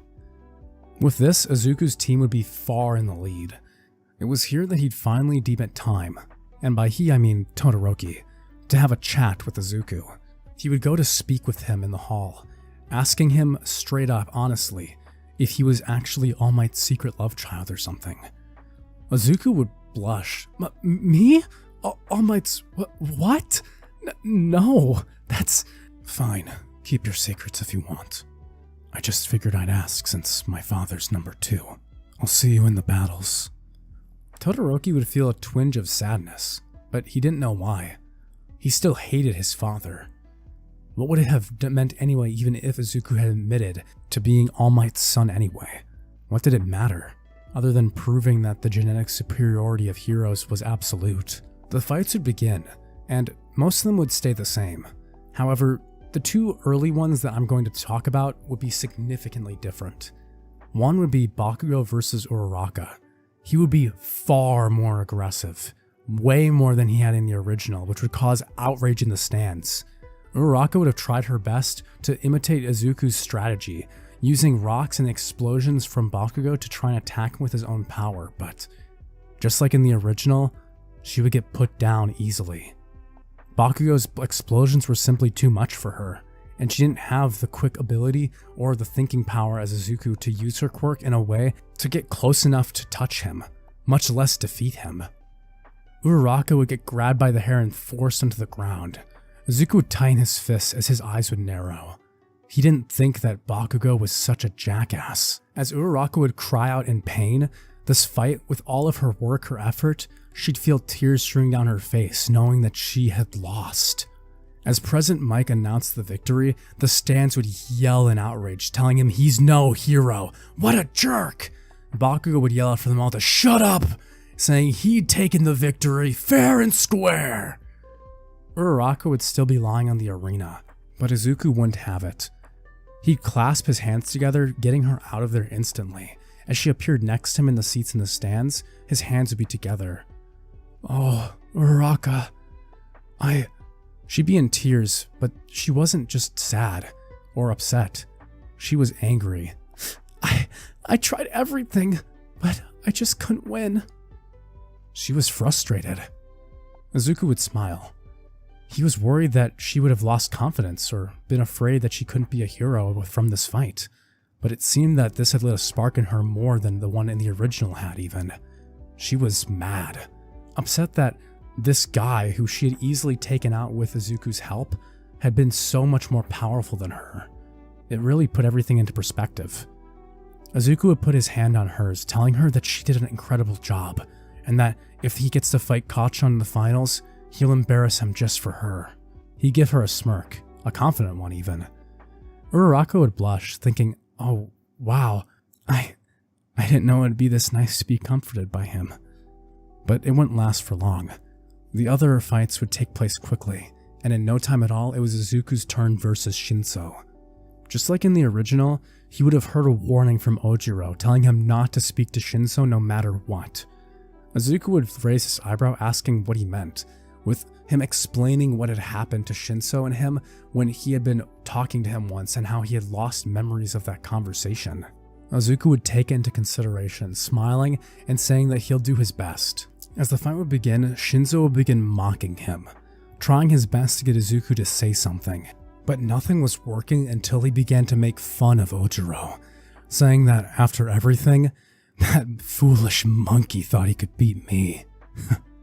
What a weakling. How did he ever get into Class 1A? Izuku would snap. Cursed energy would begin covering him, flowing from his heart. He'd feel the blue aura now turning darker, thicker, covering his fists. What was that? The brainwashing would take place, and Shinso would tell Izuku to walk out of the arena and lose for him. Izuku for a moment would stand still, turning around and beginning to walk out of the arena. Ojiro would frown. Why? I told him not to say anything to Shinso. Did he not listen to what I had to say? Is it because he was angry about what he said about me? Damn. Midoriya. As Izuku reached the exit, about to stand out of bounds, he'd see golden, blue, green, all of these lights appearing from the shadows. These faces. His cursed energy would swell as he'd see a ninth. The man with his scar would turn from the shadows, saying, "My brother, is this really where someone as great as you falls?" It's you, all Izuku could think. As time seemed to slow down, Todo would introduce himself properly this time. "My name, brother, is Aoi Todo." And together, Todo would clap his hands from the shadows. The other lights would disappear and vanish as Izuku's hands would have come together on their own. One for all would activate, shattering some of his fingers as winds would explode from the clap. Just as his foot was about to step down, he'd swap places as the clap could be heard across the arena. Shinso would fall out of the arena as Izuku would have swapped places with him. Midnight would sound the flag, saying that Shinso is out of bounds and has lost the match. He'd be shocked. He'd scream out to Izuku, saying, How did you resist my mind control? It's not possible. Must be nice, having such a superior quirk that allowed you to reach your goal." But Izuku was distracted. He didn't even respond. He turned the man's name over in his mouth. Todo. Aoi Todo. That's the man who saved me. And also, probably the one who transferred this quirk to me. I have to find out what happened to him. Izuku would finally speak, pausing. "It's not about your quirk. It's about how you use it." With that, he'd walk off to the stands, with everyone cheering at this final display, thinking that Izuku had somehow tricked Shinso into believing he was under his sway, and then used his own quirk at the end to throw him off balance. But that isn't what happened at all. No. Izuku couldn't even fathom what he had seen. He had seen all these strange faces, and then behind them in the shadows was him, Aoi Todo. This man, the first original user of Boogie Woogie. Then were the others? He thought maybe this must be related to One for All. How was it possible he could see them? The final matches would continue, all the way up until the semifinals, where it was finally time for Todoroki versus Izuku. Todoroki would once again ask if he had any relation to All Might, but Izuku's lips were sealed. And so the fight would begin. And just like in the original, Izuku would notice that Todoroki was going for an instant knockout. Using ice, he'd freeze his own feet in place, and then sent a barrier of ice hurling toward him. Even if you swap Midoriya, you'll be stuck here. I can last far longer due to my quirk's resistance to the cold. But you? I'll be able to counter you before you can swap. Don't even think of trying to jump out of the arena at a last second like what you did before. I won't allow it. He created a wall of ice around the arena, limiting it so that Izuku couldn't instantly throw him into a knockout. Todoroki, there's no way I would have let you have such an easy end. I'm gonna enjoy this fight till the end, you know that? Izuku would take his finger and pull it back, charging it with One for All and cursed energy. I just need to control it. Not all of it, just a little. He'd flick his finger, causing it to break, but it wouldn't have shattered or exploded. His finger began to swell, but it wasn't as bad as it would have been before. His cursed energy protected his finger mostly from the attack, and the burst of wind would shatter the next ice barrage. Izuku would begin moving forward, taking steps as he holds his hands up, ready to use Boogie Woogie if he needed to. Todoroki, you should know better than anyone. There's no way you can beat me without using your full power. Shut up, Midoriya. You don't understand. I never wanted these powers. It's all his fault. That bastard of a father. He was never a real dad to me. Izuku would grit his teeth. Hey, Todoroki. I have a question for you. He'd smirk. What kind of girl is your type? The stands who had been cheering for this intense bloodbath before would stop. Even Midnight would be aghast, wondering what the point of this question was. Todoroki would be thrown off guard. What? What does that have to do with anything I've been saying? I said, Todoroki, what kind of girl's your type? It's a real important question. You gotta tell me now. Todoroki would think about the kind person that his mom and his sister were. Well, I guess I'd have to say that I like girls with a nice personality who are kind. And at that moment, Izuku would burst out in rage. That's such a lame answer, Todoroki. Izuku would charge up power as he throws his fist back. Screw this. He's going all out. Todoroki would be shocked. What does that have to... Izuku would grab the pendant at his neck. He'd grab it and bring it to his lips, kissing it. As power would flow over him, he'd tell Todoroki that one day he had been saved by someone, and that very question had changed his entire life. You have no passion, and if you keep thinking like a loser, then you're not going to be able to beat me either. What is it that you really want, Todoroki? Why are you even a hero in the first place? Proclaim your own life, Todoroki. And with that, Izuku's passion would ignite. Izuku would break off the tip of one of the glaciers, tossing it into the air in front of him. As he clasped his hands together, he would swap the ice with Todoroki, pulling him instantly into range. Todoroki's flames would be ignited on his arm now, not wondering what the heck he was talking about, but knowing that he wanted to win no matter what. He wanted to prove that he, himself, Shoto, was more than just his father's quirk. And with that, the instant that Todoroki was teleported, Izuku would throw a punch charged with cursed energy. As the flash of cursed energy would ram into Todoroki's body, he'd use just a bit, just a tad of One for All. He did not want to kill him, but he wanted him to feel it, to feel that why he lost. He'd barely tap into it, causing power to surge just in his fist. As he'd feel his knuckles crack into Todoroki's abdomen, Todoroki would get sent sprawling out into a glacier, getting rammed into it before he could react. He had been completely unprepared for Izuku to use this kind of method. He had never seen him use this to bring an opponent closer before. He hadn't even thought about it. Todoroki's flames would flare out as the glacier melted behind him. Izuku would stand tall, raising his fist, as the arena, confused, would still cheer, wondering why this kid was so eccentric. Meanwhile, Midnight and Mount Lady would both be staring, both in horror and awe. All Might would have his hand on his face, wondering where that speech came from. But even Endeavor was shocked, wondering how his son, the perfect being he had genetically manipulated, had been defeated so handily. Todoroki would laugh, seeing Izuku and telling him that he's the best.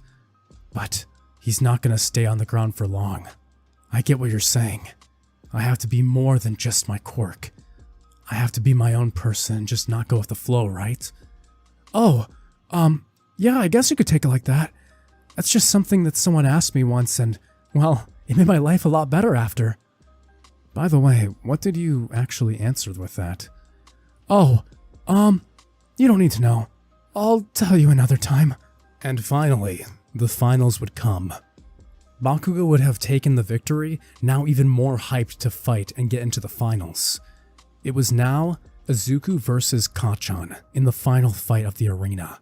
Bakugo was excited for this fight. He was not going to be defeated no matter what. As soon as the fight started, he would go airborne, bring himself as high as possible. Izuku would try and make this fast, not wanting to prolong this fight. He'd try and jump out of the arena using Boogie Woogie, but even though Bakugo wasn't out of his range, he was still airborne. Izuku would fall to the arena, barely managing to cushion his fall, while Izuku would look in horror to see Bakugo hadn't been ringed out. He was high enough that because Izuku wasn't out of bounds himself, it gave Bakugo enough time, since he was already airborne, to ricochet back into the arena. He would take advantage of this, telling Deku it's not going to be as easy as last time. I'll kill you! And he'd fly into a howitzer impact. Izuku would grit his teeth, punching his fist into the arena and chucking a rock towards Bakugo. Bakugo would turn on the dime, anticipating that he'd be swapped with the rock, and Izuku was planning to swap himself with him to take his momentum and then use that blow to attack Bakugo. But that isn't what happened. Bakugo, now with his back turned, would feel an arm wrap around his neck and put him in a full Nelson. Izuku had swapped with the rock, now tightening around Bakugo in a grab. Gah, you bastard! Bakugo would stick his arms out, preparing to plummet both of them into the arena to force Izuku to take damage from the fall. You can't swap us with your hand around my neck. Just take it and die! But Izuku, with his other hand extended, would clap Bakugo's with explosions and all, feeling the burns on his hand. Bakugo would be shocked. No, how is this? Bakugo would be now behind Izuku, as the two would go plummeting directly into the ground, the weight of both Deku and his own explosions catapulting Deku into Bakugo's body into the earth, getting pummeled into the arena. You bastard! You can use my hands? He'd be severely weakened. His body would be covered in scratches, and pieces of stone would be ripped through his back like shrapnel. Izuku would quickly try to get up as Bakugo continued to try and tighten his arm around him, saying, "Fine, then I'll just take us both out, Deku." And with that, Kacchan would grab his arm around Izuku, and he'd begin to light his hands ablaze, preparing to kamikaze both of them into a fiery explosion, confident that even after his burn injuries, that he would be the one to come out victorious. The explosion would completely engulf both of them. Izuku would feel a burning pain. He could feel himself, his body trying to protect him. As that blue energy would coat his body, he could only think that he needs to protect himself, that he needs to survive. The announcers would scream as they'd have heroes from the stands trying to pour water onto the explosion, but all that would be left would be a burning crater. And in the center, Izuku would stand. His hair would be burnt, but he'd be completely fine. How is that possible? Everyone, even All Might, was amazed. Meanwhile, Bakugo would be burnt completely, barely hanging to life, as his hair, his skin, his entire uniform, everything would have been burned away. Izuku's clothes had also been burned, but, well, what remained was completely intact. Ochako would fall backwards unconscious as everyone else in the arena would stare. Izuku would quickly cover himself. He couldn't believe it. At the exact instant that Kacchan had caused that self-destructive move, trying to take both of them out, and for such a childish reason, Izuku's body had protected him. And this time it wasn't just one for all, like what he had felt when Shinso had brainwashed him. No. The energy, this blue energy that was rippling inside of him, would begin to turn in on itself. It was like negative energy, and he realized the secret behind it as he was about to be blown to pieces. His energy had rippled together, forming in opposite directions and contracting, negative energy and negative energy making positive energy. Izuku, in a last-ditch effort to protect himself, had put all of his power, one for all of his cursed energy into overdrive, and he had awakened the reverse curse technique, a form of self-repair that allowed him to completely heal from the wounds Kacchan's explosion inflicted on him. He would look down at his hands. After having Boogie Woogie for over a year, training it that entire time, and coming close to death, he had awakened beyond his original power. He had even unknowingly surpassed Aoi Todo, Izuku himself having gained the handle on cursed energy, to the point of learning reverse curse technique. And the winner is Izuku Midoriya! The crowd would go wild. What could this guy not do? He was indestructible. That explosion had shattered the arena and endangered both of them. And yet, he looked even better than before the fight started. Izuku would hold his hands up looking at them. Not a single scar or blemish touched his hands. Meanwhile, Bakugo could barely even move. Izuku would look down in pity at him as he'd be carted off to the hospital with the recovery girl in tow. He had severe burns, and it was possible he'd even lose some of the ability of his quirk by destroying his own sweat glands. Izuku felt an immense amount of guilt, but not only that, he could think of no reason for why he had to win so badly. Why Kacchan had hated him so much he was going to take himself down with him in a burning explosion. It just wasn't right. It just was so sad. And with that, the grand finale of the entire tournament would occur, with Izuku Midoriya being declared the winner of the UA Sports Festival. Well, well, just what have you all been up to in the past month? You've gotten so much stronger. Little hard work, elbow grease, and determination. So we're just gonna... Oh, okay. Izuku would open his eyes. What was that? He had seen 3 people. They were all bloodied up and damaged. One of them appeared to have a mutant-type quirk. He had had 4 arms and strange tattoos all over his body. The second had a white school uniform on, but he was all cut up and bloodied. He had dark, neat hair. But the third... What exactly did he look like again?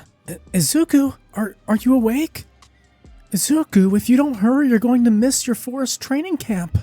Oh yeah, I forgot we're supposed to meet up in front of the school gates. What was I just thinking about?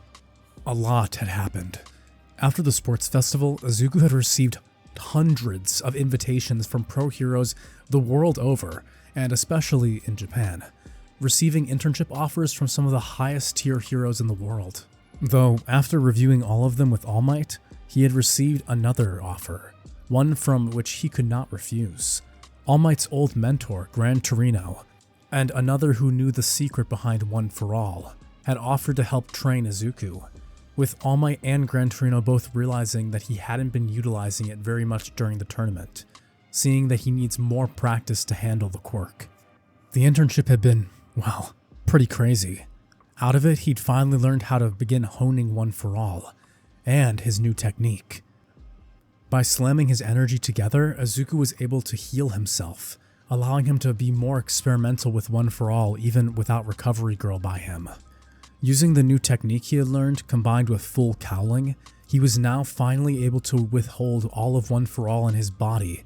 By constantly using this inverse energy, he was able to maintain One for All full cowling at 50% without any discomfort or damage to his body. His self-healing was outpacing the damage of One for All, and he could maintain that state for even a few hours. Izuku hardly even recognized himself anymore. After that, he'd luckily been around when the hero killer Stain had attacked, and his friend Ida had almost been killed. But luckily, with Izuku there, he'd been able to use Boogie Woogie to protect everyone, and take out the hero killer in a flash. It was hardly a battle, really. After that, he went to support Endeavor in taking out Nomu. Izuku had been surprised at how much easier it was using One for All now in conjunction with Boogie Woogie to take down Nomu than it had been at the USJ, thinking about the complex strategy he had had to use back then. The Grey Nomu were far weaker, but it was strange. Shigaraki was still in prison, so where had these Nomu come from? Even with thorough interrogation, no one could seem to find the answer. After that, before summer could begin, along with the training camp he was so excited to go to now, it was time for their final exams, and Izuku alongside Bakugo were placed as a team to fight All Might. It was clear that All Might was giving it everything he had. The two of them had two win options: taking down the villain, All Might in this case, or escaping through the gate. Izuku took him on head on. And while their teamwork was laughable, Izuku had been able to keep up with All Might and even take him down. Everyone was impressed. The teachers, the rest of his classmates, it was insane. Seeing him keeping up with the #1 hero, the symbol of peace. Bakugo himself had been even more shocked, not understanding how it was possible, beginning to wonder if there was more to Izuku's power than he had thought. Why he had been comparable to All Might.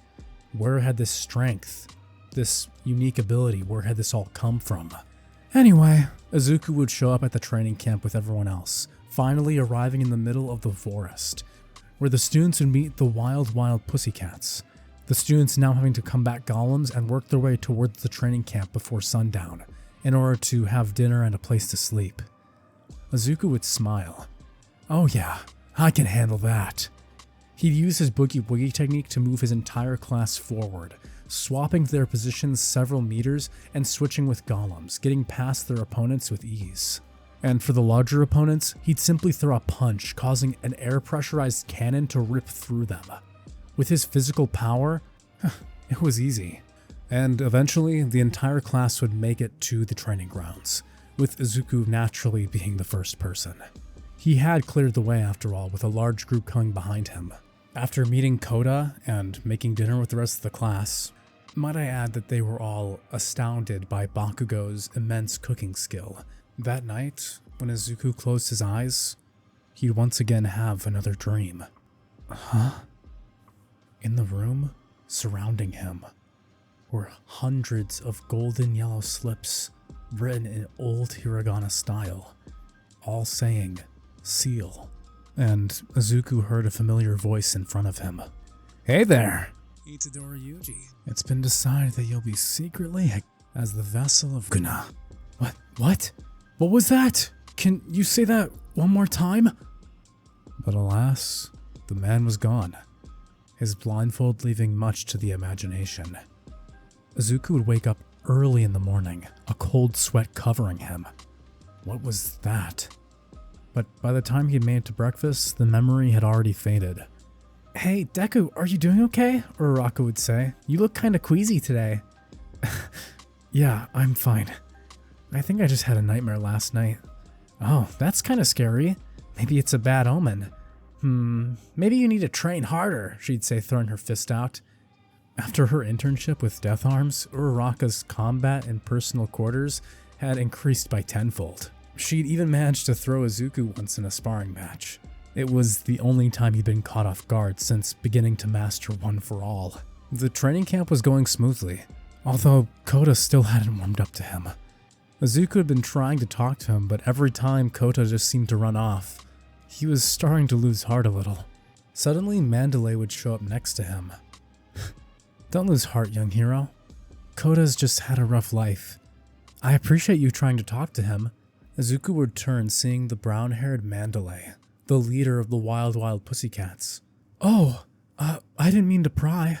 I just want to make sure he's being included, that's all. It must be scary having so many older kids around. Izuku would smile a huge grin. Mandalay would return his smile. You know, after seeing how you performed at the sports festival, I didn't quite expect you to be so gentle. What? Oh! Izuku would turn red. Sorry, I don't even remember what came over me. I was just so hyped from all the fights. He'd scratch his head. As evening came, once again everyone would begin preparing for dinner. But Izuku would not be at the camp. He would have followed Kota, and even found his secret base, before returning back to camp, where they'd hold the test of courage. And nothing would happen. The night would continue on peacefully, and the students would enjoy the third day of training. Eventually, the weeks running out as the summer camp would come to an end, with the students returning back to UA. It was rather uneventful. Some could say, too uneventful. While the students continued preparing for their provisional licenses, elsewhere, the villains were stirring. After the League of Villains' failure at the USJ, other forces had begun to move into the position of the underworld's strongest. Ring, ring, ring, ring, ring. The doctor's phone would vibrate. Ah, yes. Finally, he's calling. Dr. Garaki. Though, I suppose most people would know him as the Quirk Doctor, would pick up his cell phone. Is it? Ah, yes. Chisaki. It's good to hear from you again. I had reached out to you previously after that last incident. Yes, my master is quite interested in your proposal, Chisaki. Yes, I'm sure you are. Thank you. We'll speak again soon. The doctor would close his cell phone. Now then, Doctor, what did the Yakuza say to my proposal? Under hushed whispers, the doctor and his patient would continue to converse. Plans on what their next steps should be, especially when All for One has discovered that the one known as Izuku Midoriya, the winner of this year's UA Sports Festival, would also be the 9th user of One for All, the power he had sought for so very long. At UA, things have been continuing normally. If anything had changed, it's that for some reason villains were becoming quieter. After everything with the hero killer Stain had come out on the news, there had been those who had agreed with him and his statements, what he had chosen, his path. But there was nowhere for them to go, seemingly, and so the bowels of hero society would remain unfettered. Since the training camp was never interrupted, the UA students never were forced into a boarding school either. They'd actually managed to create ultimate moves at the camp, with Izuku specializing in his move combining Boogie Woogie with One for All. Izuku's ultimate move was one that took him much preparation and control, and one that he seemed to get better at each time he was able to pull it off. Detroit Black Flash! When Izuku was able to land this combo, combining One for All with his cursed energy perfectly, at that exact moment, he was able to dive deeper and gain even more understanding and power. He had begun to realize the benefits of using a Black Flash, and combining it with his maximum strength, he was able to deal a devastating amount of power. How did he combine that with Boogie Woogie, you might ask? Izuku would charge one of his steel marbles with cursed energy, enough to be able to switch it with another human, another person. After tossing said marble up into the air, it would give him plenty of time to gain control over One for All and charge up a perfect position to an attack. He didn't have to worry about fighting in the midst of combat. He could focus everything on the exact instant between himself and contact. During the training camp, he'd been able to hit a maximum of 7 Black Flashes in a row. Of course, he couldn't actually practice this with a sparring partner, since he'd probably destroy them. But it was progress. As the provisional license exam would draw ever closer, the time had finally arrived, and the crushing of UA would become its time-honored tradition. However, as Class 1A was bombarded with orange balls trying to take out their capture points. Izuku would raise his hands to the sky. "You guys ready?" "Yeah!" everyone would call out.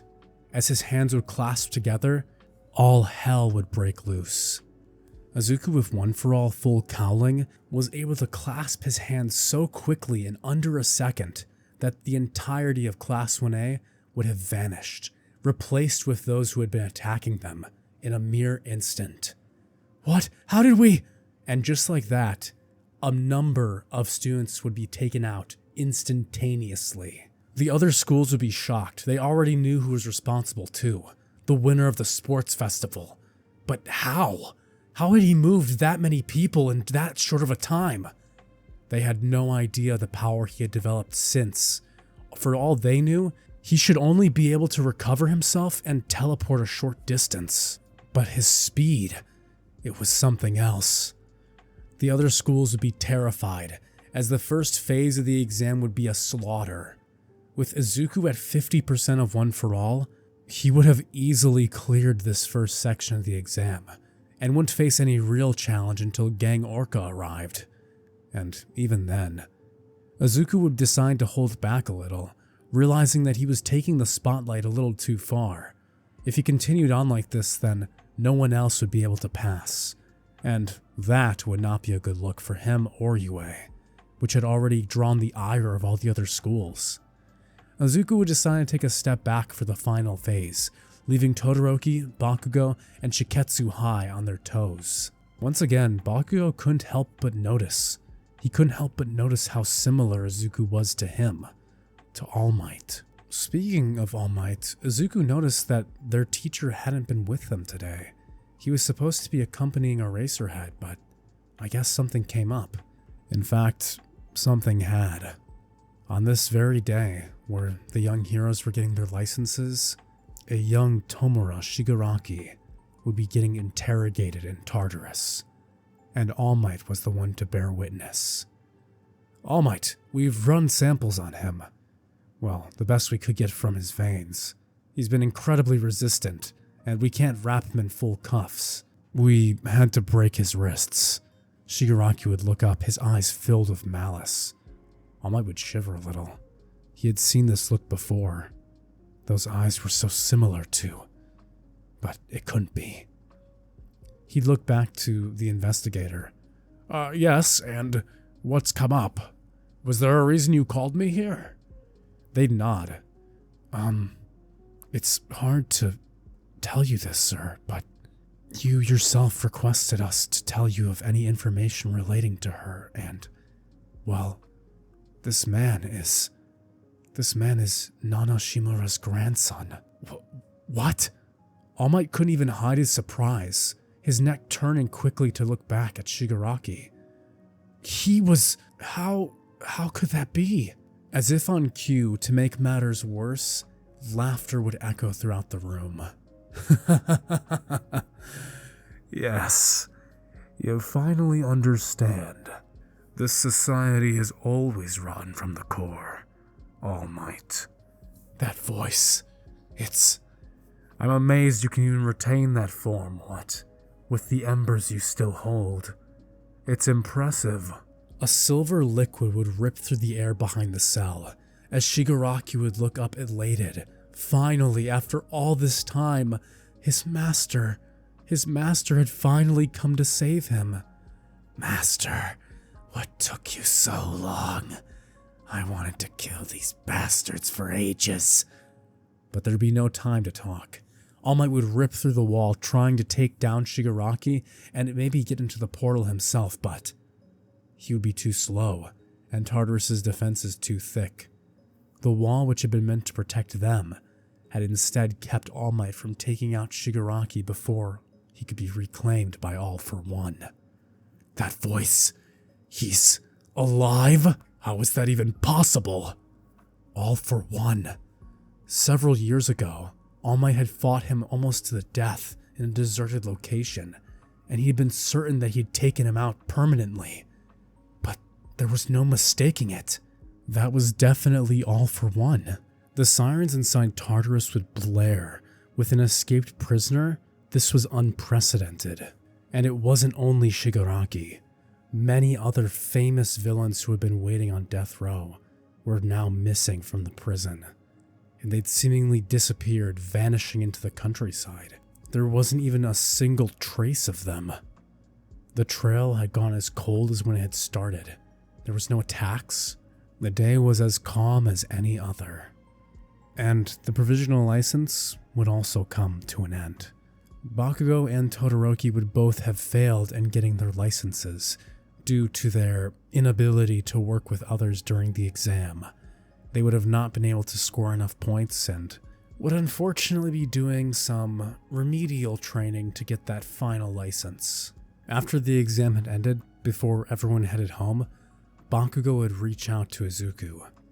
"Hey, Deku." "Huh? What's up?" As everyone else had gone onto the bus, Bakugo would turn to Izuku. "I've got something I want to ask you later." He'd look irritated.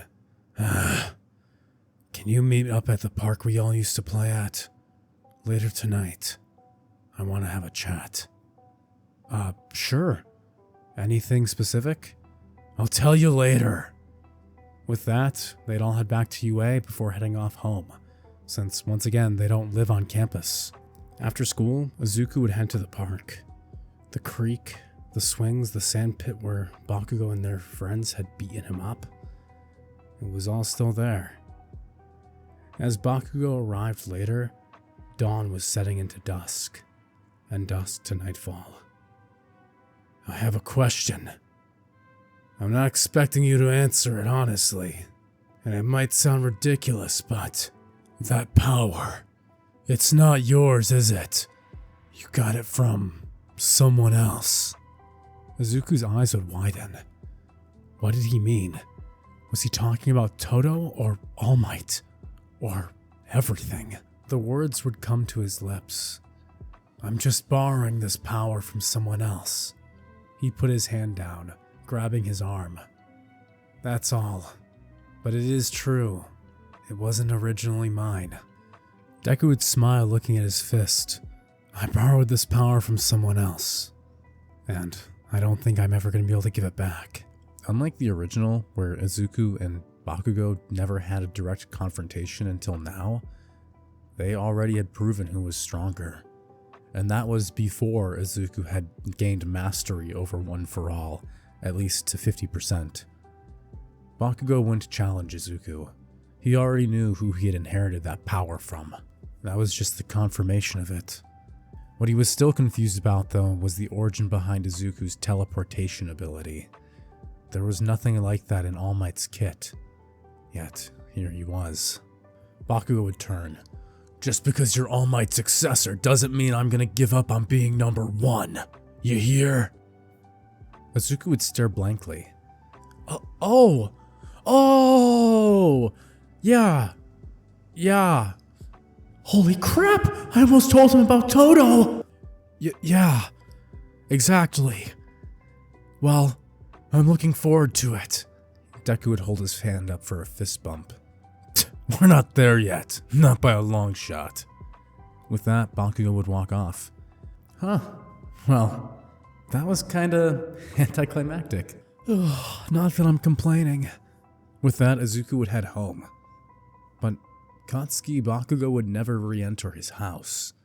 His mother and father would get extremely worried, realizing as the night began to pass on that he wasn't just staying out late with friends. No, Katsuki Bakugo had completely disappeared. The second term had now started in earnest, and Bakugo had not returned back to school. It had already been quite some time. Almost an entire week had passed. The hero's hopes of finding him continued to dwindle. And eventually, internships would begin with more work studies. As all of this was swirling through Izuku's head, a familiar character would pop into the room. "Hey, Izuku! You heading home?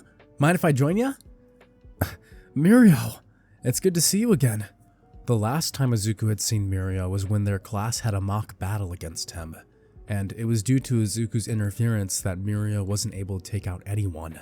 Considering he was one of the big three of the third years, that was a little embarrassing for him. But The two of them had become fast friends.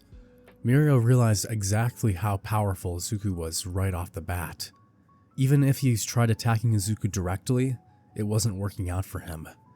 Izuku merely with Boogie Woogie could continue to control Mirio's position, even when he went underground. Since he was still within range of Izuku's Boogie Woogie, Izuku was able to sense his energy and swap with him, pulling him out of the ground into mid-air, which essentially removed the entire surprise attack part of Mirio's power, not knowing where he's going to come from next. Anyway, today Mirio would be here with a purpose. Hey, so, Izuku, there's actually someone I wanted you to meet. Oh, yeah? Sorry, I'm just a little distracted right now. Because of your friend, right? Mirio would nod. Yeah, actually, that's the reason I came to talk to you. I heard word from Sir Night-Eye that a case he's been following had a recent development, and it seems to involve your friend. Sir Night-Eye? He actually saw him? Kachan? Yeah, and Sir Night-Eye's predictions are never wrong. We need to go quickly. Things can change in an instant, you know. With that, Izuku would grab his school bag and follow behind Mirio, heading to Sir Night-Eye's agency. As they arrived, Izuku couldn't help but notice the posters all around the agency. Wait, that's the 10-year anniversary edition! So cool! While Izuku was fanboying and geeking out over the All Might merch, Night-Eye would arrive. So, this is the boy then, Mirio? Yes, that's him, sir. Right in the flesh. Well then, Mirio, if you want me to take him on as a work study... Wait, really? Izuku would finally snap back to reality. Was that why you brought me here? I thought you'd found something about Kachan. Night-Eye would nod. Most certainly. Well, before we get into that, I'll need to give you a little test first. Night-Eye would smile. I hear you also use similar types of weapons. Night-Eye would throw 2 high-density seals, these each weighing about 11 pounds each. Izuku would clasp his hands, swapping his position with Night-Eye as Night-Eye turned, seeing the seals sailing toward him. Night-Eye would instruct Izuku to come right at him, as Izuku sails toward him at full speed using One for All, intending to lightly tap him. Night-Eye would easily sidestep out of the way. He'd make contact with Izuku touching him as he activated Foresight. With it, he was able to predict Izuku's movements using his quirk. However, there were scenes that he could not foresee. This had never happened before. He'd simply see a black image instead of anything that he could watch or foresee himself. And with that, he'd be able to touch Night-Eye, successfully completing his task and being projected to now join his agency for his work study. Well, what did you guys find about Kachan? Night-Eye would be stunned. You prevented my quirk. How is that possible? That's not an effect of One for All. I've used it on All Might many times before. You know about One for All? Izuku would say. Of course I do. I was All Might's closest confidant for many years. In fact, he turned to Mirio. He was originally supposed to inherit the quirk, but I'm impressed. He chose an incredible successor. I never expected you to be so capable as a first-year student at UA. Night-Eye would silently wonder if Izuku's own quirk, his short-range teleportation quirk, was somehow messing with his foresight. Was his ripple in space causing him to be unable to see the future? What exactly was happening there? Well, time to put that aside for now. And so, Night-Eye would get straight to business, explaining everything that's been happening over the past couple months, their investigation into the Shi Hasaikai, the remnants of what was once known as the Yakuza. For a while now, we've been seeing more individuals gathering at their bases. They've been recruiting like mad. It seems that the hero killer Stain and the League of Villains incident before has lit a spark in the underworld. He began pulling up videos on his laptop, turning the monitor towards Izuku and Mirio, showing him the evidence of where Kachan was. A man with deep scars, black hair, and frighteningly blue eyes would appear on the screen, his black jacket now shifting over his body. He'd walk towards the base entrance and slung over his shoulder it's Kachan! And he was unconscious. We saw this footage yesterday. They'd been very careful with their movements prior to this, but for some reason it's like they were flaunting him out in the open. I have no idea, but the one carrying him is someone we've identified as Dabi. He has no past, no history. Frankly, we have no idea what his power is either, and he hasn't been part of the organization long. Him and a few others have joined all recently. But to get down to brass tacks, the organization's quite strong. Night Eye would wring his hands together. I had originally reached out to All Might to help with the assault, but Night Eye would narrow his eyes. I foresaw that if All Might attended this raid, he would not return alive. Izuku would tighten his fist. I see. So then, Night Eye would nod. All Might directed me to you. As his successor, he said you would not fail, and that you were more than capable enough now to take on this mission. Don't worry though, this isn't just our agency taking on this threat. With how many villains have been gathering with the Shihasaikai, it's obvious that this is becoming a situation for multiple pro-heroes. For now, Izuku and Mirio were simply to scout the area until their forces had all been gathered. Fat Gum, Kirishima, Ryu, hell, even Endeavor was called in for this one. During one of their patrols, Izuku would be walking alongside Mirio, in his hero uniform of course. As the two walked side by side entering down an alleyway, Izuku would hear tiny footsteps and see a girl with gray hair and a little horn peeking out from her forehead. Ah, heroes. I see. Thank you for finding my daughter for me. His voice would make Izuku's neck hairs stand up. This voice. Something about it irked him deeply. Something was wrong. Very, very wrong. Izuku would look up, seeing him. Chisaki. Overhaul. The little girl would have fear in her eyes as Overhaul went to overtake her. But it wasn't just Overhaul that Izuku was staring at. No. Something flowed over Overhaul, just as he sensed it within himself. The dark blue energy that had always covered Izuku, that had given him strength, would have stunned Overhaul as well. Overhaul's eyes would widen. He'd even stop reaching for Eri. This was unexpected. You. He'd begin to laugh under his mask. I figured I'd see you again, but after this long.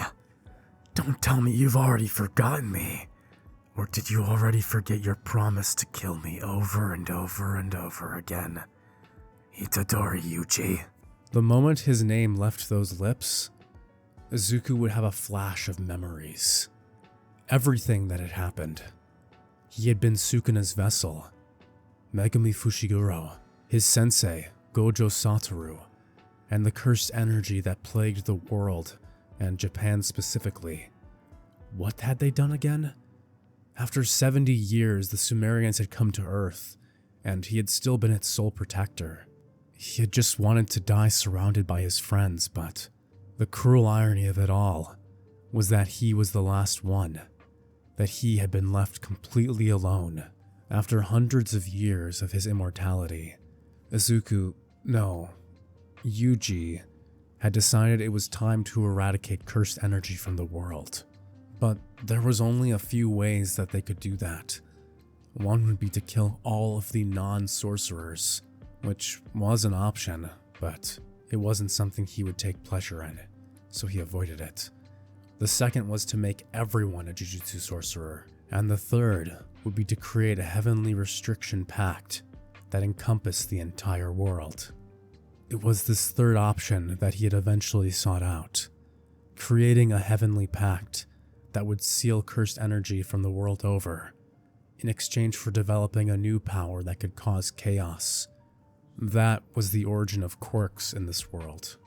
Quirks had begun to evolve as people were born without cursed energy, instead having a genetic mutation caused by it, a crystallization of their cursed technique.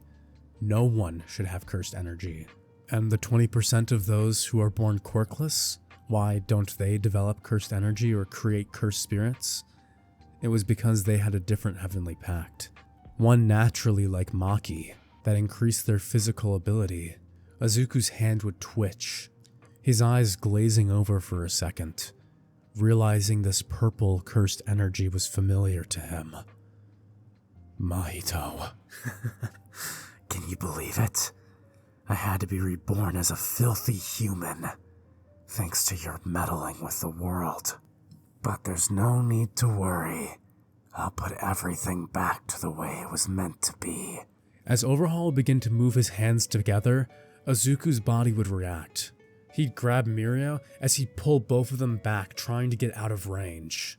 Using One for All, Izuku would toss Mirio even farther, getting him out of a 100-meter radius. He'd yell for him to contact Night Eye immediately, as the barrier would close around him. He'd turn, having to overlay his own domain. Domain expansion. Benevolent Self-embodiment Shrine. of perfection. The two domains would clash together as the reincarnation of Itadori Yuji, Izuku Midoriya, would clash against the reincarnation of Mahito, the special grade cursed spirit, and Overhaul. But the young girl, Aoi, was still going to be in the crossfire. He had to protect her.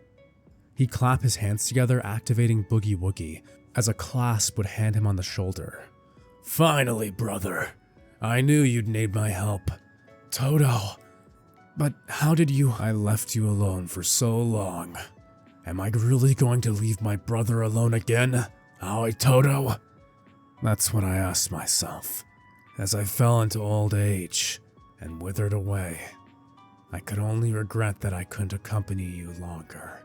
Then, when I opened my eyes, I was under that passageway, and I saw you getting suffocated by that strange cursed spirit. I knew I had to save you no matter what. Todo's form would grasp its fist. Well, shall we again, brother?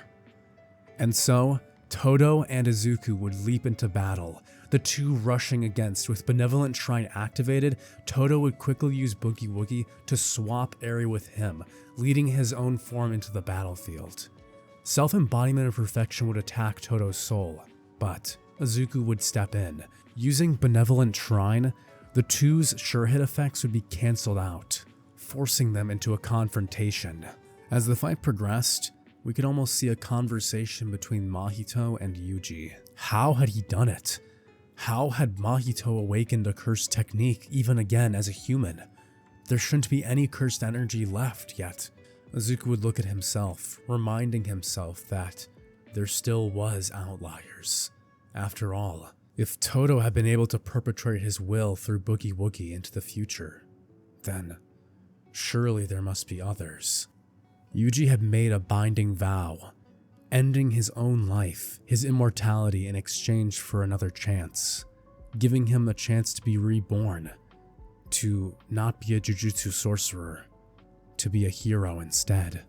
The battle waged on. As pro heroes would arrive at the scene, none of them could break through the veil, but they didn't need to. All for One, and his forces would arrive. The time for the revolution had come. While One for All's user was distracted fighting Overhaul, he, All for One, the descendant of one of the strongest sorcerers of all time, Yuta Okotsu, would enter the fray. Heroes would begin to be ripped apart left and right, students and pros alike. But Yuji and Todo's battle raged on. Izuku had to be careful, although he now had everything returned to him. His full understanding of cursed energy, his technique, and that Todo didn't have much time left. That Boogie Woogie was running out. He'd throw a combo of black flashes enhanced with One for All, as new energy would bubble inside of him. Something was happening. He'd feel whips of tendrils of energy ripping out of him as he'd see one of the visages, Black Whip. With One for All being soaked in cursed energy, it was no wonder that the crystallysis of it was beginning to unwind, slowly returning back to its original form of cursed techniques. Izuku would be caught off guard for a moment as one of the spikes sent from Overhaul would go flying past his ear. Aoi would watch as two heroes battled in front of her to save her from this man. He had used her for so long, always talking about his experiment, how he was going to return the world to how it was meant to be, and bring back the cycle of curses. Mahito would scream in joy and laughter. I've missed this so much. Itadori Yuji. Izuku would grit his teeth. The world's had enough of Itadori Yuji. It's Izuku Midoriya's turn now, and I won't let you ruin this world. The barrier would shatter as both domains would collapse. Overhaul versus Izuku now joined into the open public fray, as all hell would be breaking loose behind them. All for one, Shigaraki, Dabi, Toga, the League of Villains had combined with the Shihasakai in a desperate attempt to overthrow and destroy Hero Society in one fell swoop. The compound would burst into an explosion of hellfire and death, as heroes and villains alike would be thrown to the wayside. Twice would create clones, attacking anyone in sight. Toga, using her knife, would begin cutting and taking blood from the heroes. Then there was the villain Muscular. The man would laugh as he ripped another limb off from a hero, cries of pain echoing from both sides. Izuku would turn, his eyes hardening as he eyes down Overhaul. Eri would be in tears watching the battle as everything around her was breaking down. She was hyperventilating. She was going to lose control soon. This was bad. If everything that Overhaul was saying was true, then Eri's quirk might have the potential to be able to unwind humanity's evolutionary process back to before quirks were created, which would unseal their cursed energy, undoing the pact that he had worked so hard for, and driving the world back into chaos.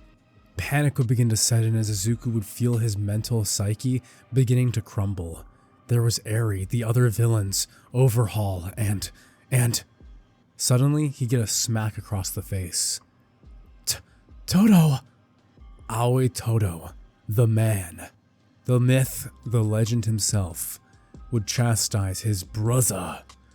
Hey, we still have a fight to finish. He'd point his finger back to the cursed energy charging off of Overhaul.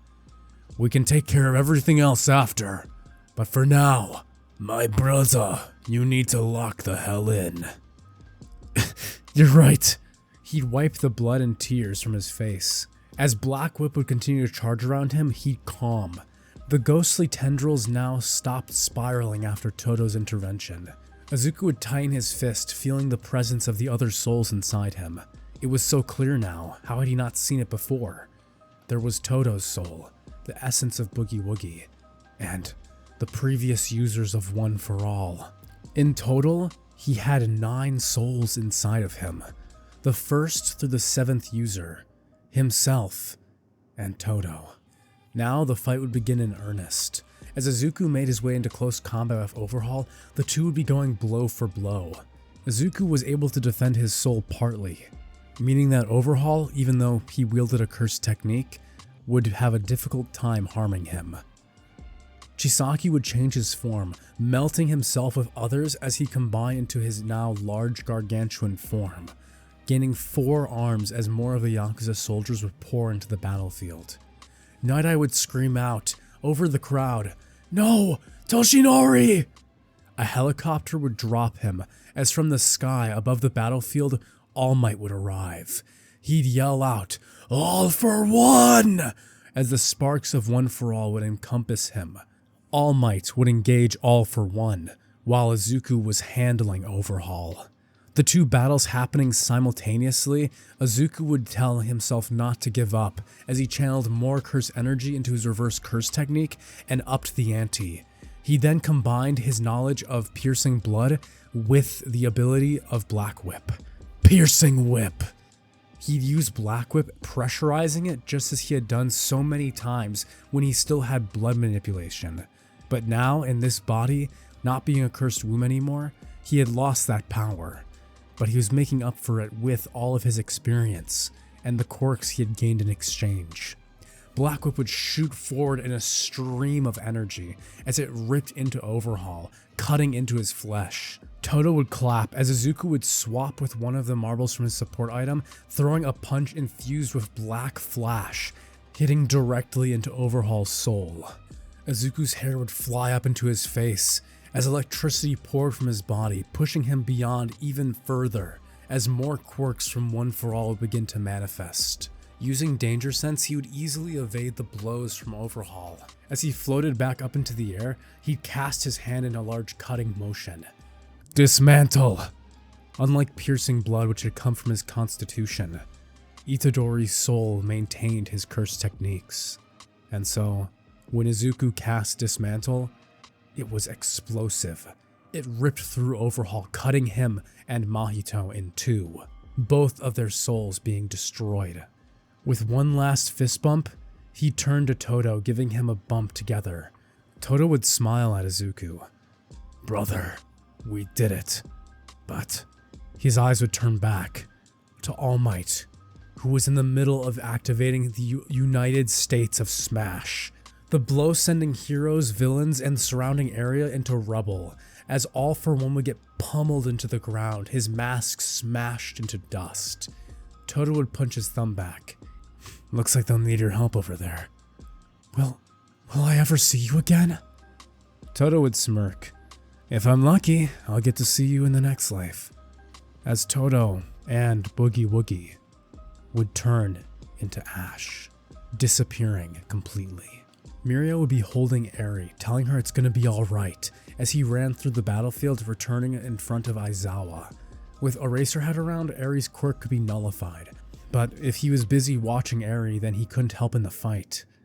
Izuku would step in. There's no need to worry about that. He'd wipe his face. I'll handle it. As All For One was pummeled into the ground by All Might, Shigaraki would appear. At his side, Kurogiri would summon forth portals, as more Nomu from their experimental research facilities would pour through, attacking the heroes. Izuku's eyes would fill with burning green lightning, as with One For All and its quirks, he was strong enough now to finish off everything. Though Boogie Woogie had gone, in exchange he had regained the curse techniques of Cleave, Dismantle, and his benevolent shrine domain expansion. Deku would appear blitzing past All Might as he threw a massive punch directly into Muscular, taking him down in a single blow. Next, he'd move on, taking out twice, using Black Whip and ripping the clones apart. He'd use Cleave and Dismantle, ripping apart villains piece by piece. As Mount Lady and the other heroes would finally begin to get their footing back, taking down the Shi Hasakai, many villains would try to escape. But Izuku caught every single one of them, throwing them back into the fray before using a Cleave, a Dismantle, or One For All to send a punch of black lightning through them. Endeavor would be busy battling Dabi, blue flames against red, as Bakugo, Todoroki, and others from Class 1A, like Kirishima, would arrive. Izuku's eyes would light up. Kacchan, you're okay! It was clear he seemed dehydrated and underfed, but he was alive. With all of Class 1A slowly arriving at the battlefield, Izuku fought harder than ever, with the final battle now taking place, with Shigaraki trying to take out as many heroes as possible. But they were simply not a match for Izuku. One last time, he cast his domain expansion, Benevolent Shrine, engulfing everything in a cage of light, as slashes would cut down the remaining villains, destroying the Nomu into pieces and sparsing them into the wind. This is the story of how we became the world's greatest heroes. After the final war, which lasted about 3 hours, the class would celebrate. The villains had been taken down, the Yakuza defeated, and they'd even managed to save Bakugo and Eri. Now, it was just time to put on a festival. And while a few other things would happen, a gentleman and his partner breaking into the festival, a trip that turned into a nightmare situation where Bakugo and Izuku had to work together to take down someone with multiple quirks, and even the reappearance of Reed Destro, a legendary villain from the Meta Liberation Front, but everything would come to an end, and time would slowly pass by. Izuku and his classmates would slowly age as they eventually would come to graduate from UA High. Since Izuku's able to destroy the soul with his attacks, he didn't even need to use One For All and expend it against the final villain this time. So, at the end, he'd be the #1 hero, Wielding One for All in his cursed energy, he'd make sure that no more cursed spirit reincarnations could wreak havoc across Japan. And bringing us to the end of our story. Thank you for listening this far and, enjoying the story if you've made it here. I hope you guys had fun. It definitely got a little crazy at the end, but to kind of summarize everything that's happened for anyone who wasn't listening very closely, the reason that Todo arrived even to begin with and why Izuku could see him is because it was the remnants of the sole last wish of Aoi Todo to protect and be standing by his brother.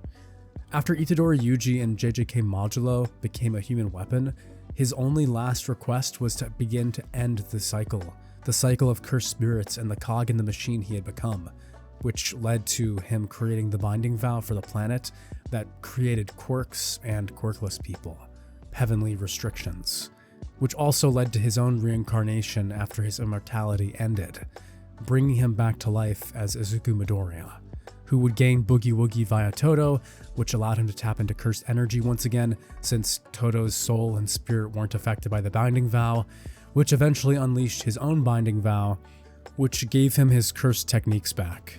On top of this, we don't have to worry about quirk singularity for One for All, because Izuku's cursed energy would slowly break down the quirks back into cursed techniques, leaving him to be the sole last inheritor of the ability until he would pass away.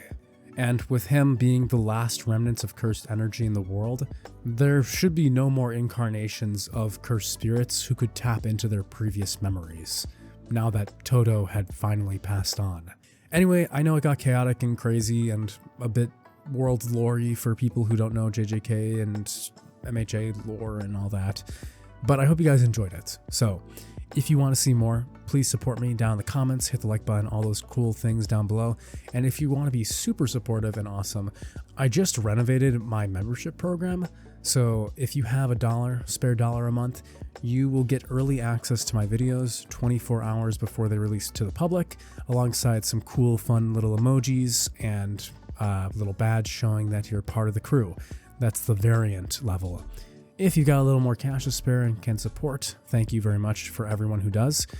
You can become a world breaker, which means that you'll be able to submit a what if idea to me once a month that you can use, where I will make a 30-minute one-shot video for you, and I'll be giving shoutouts at the end of videos. So to begin, I want to thank my first 3 members right now. We've got Sith Lord 906, who's a world breaker. Thank you so much for being part of the membership.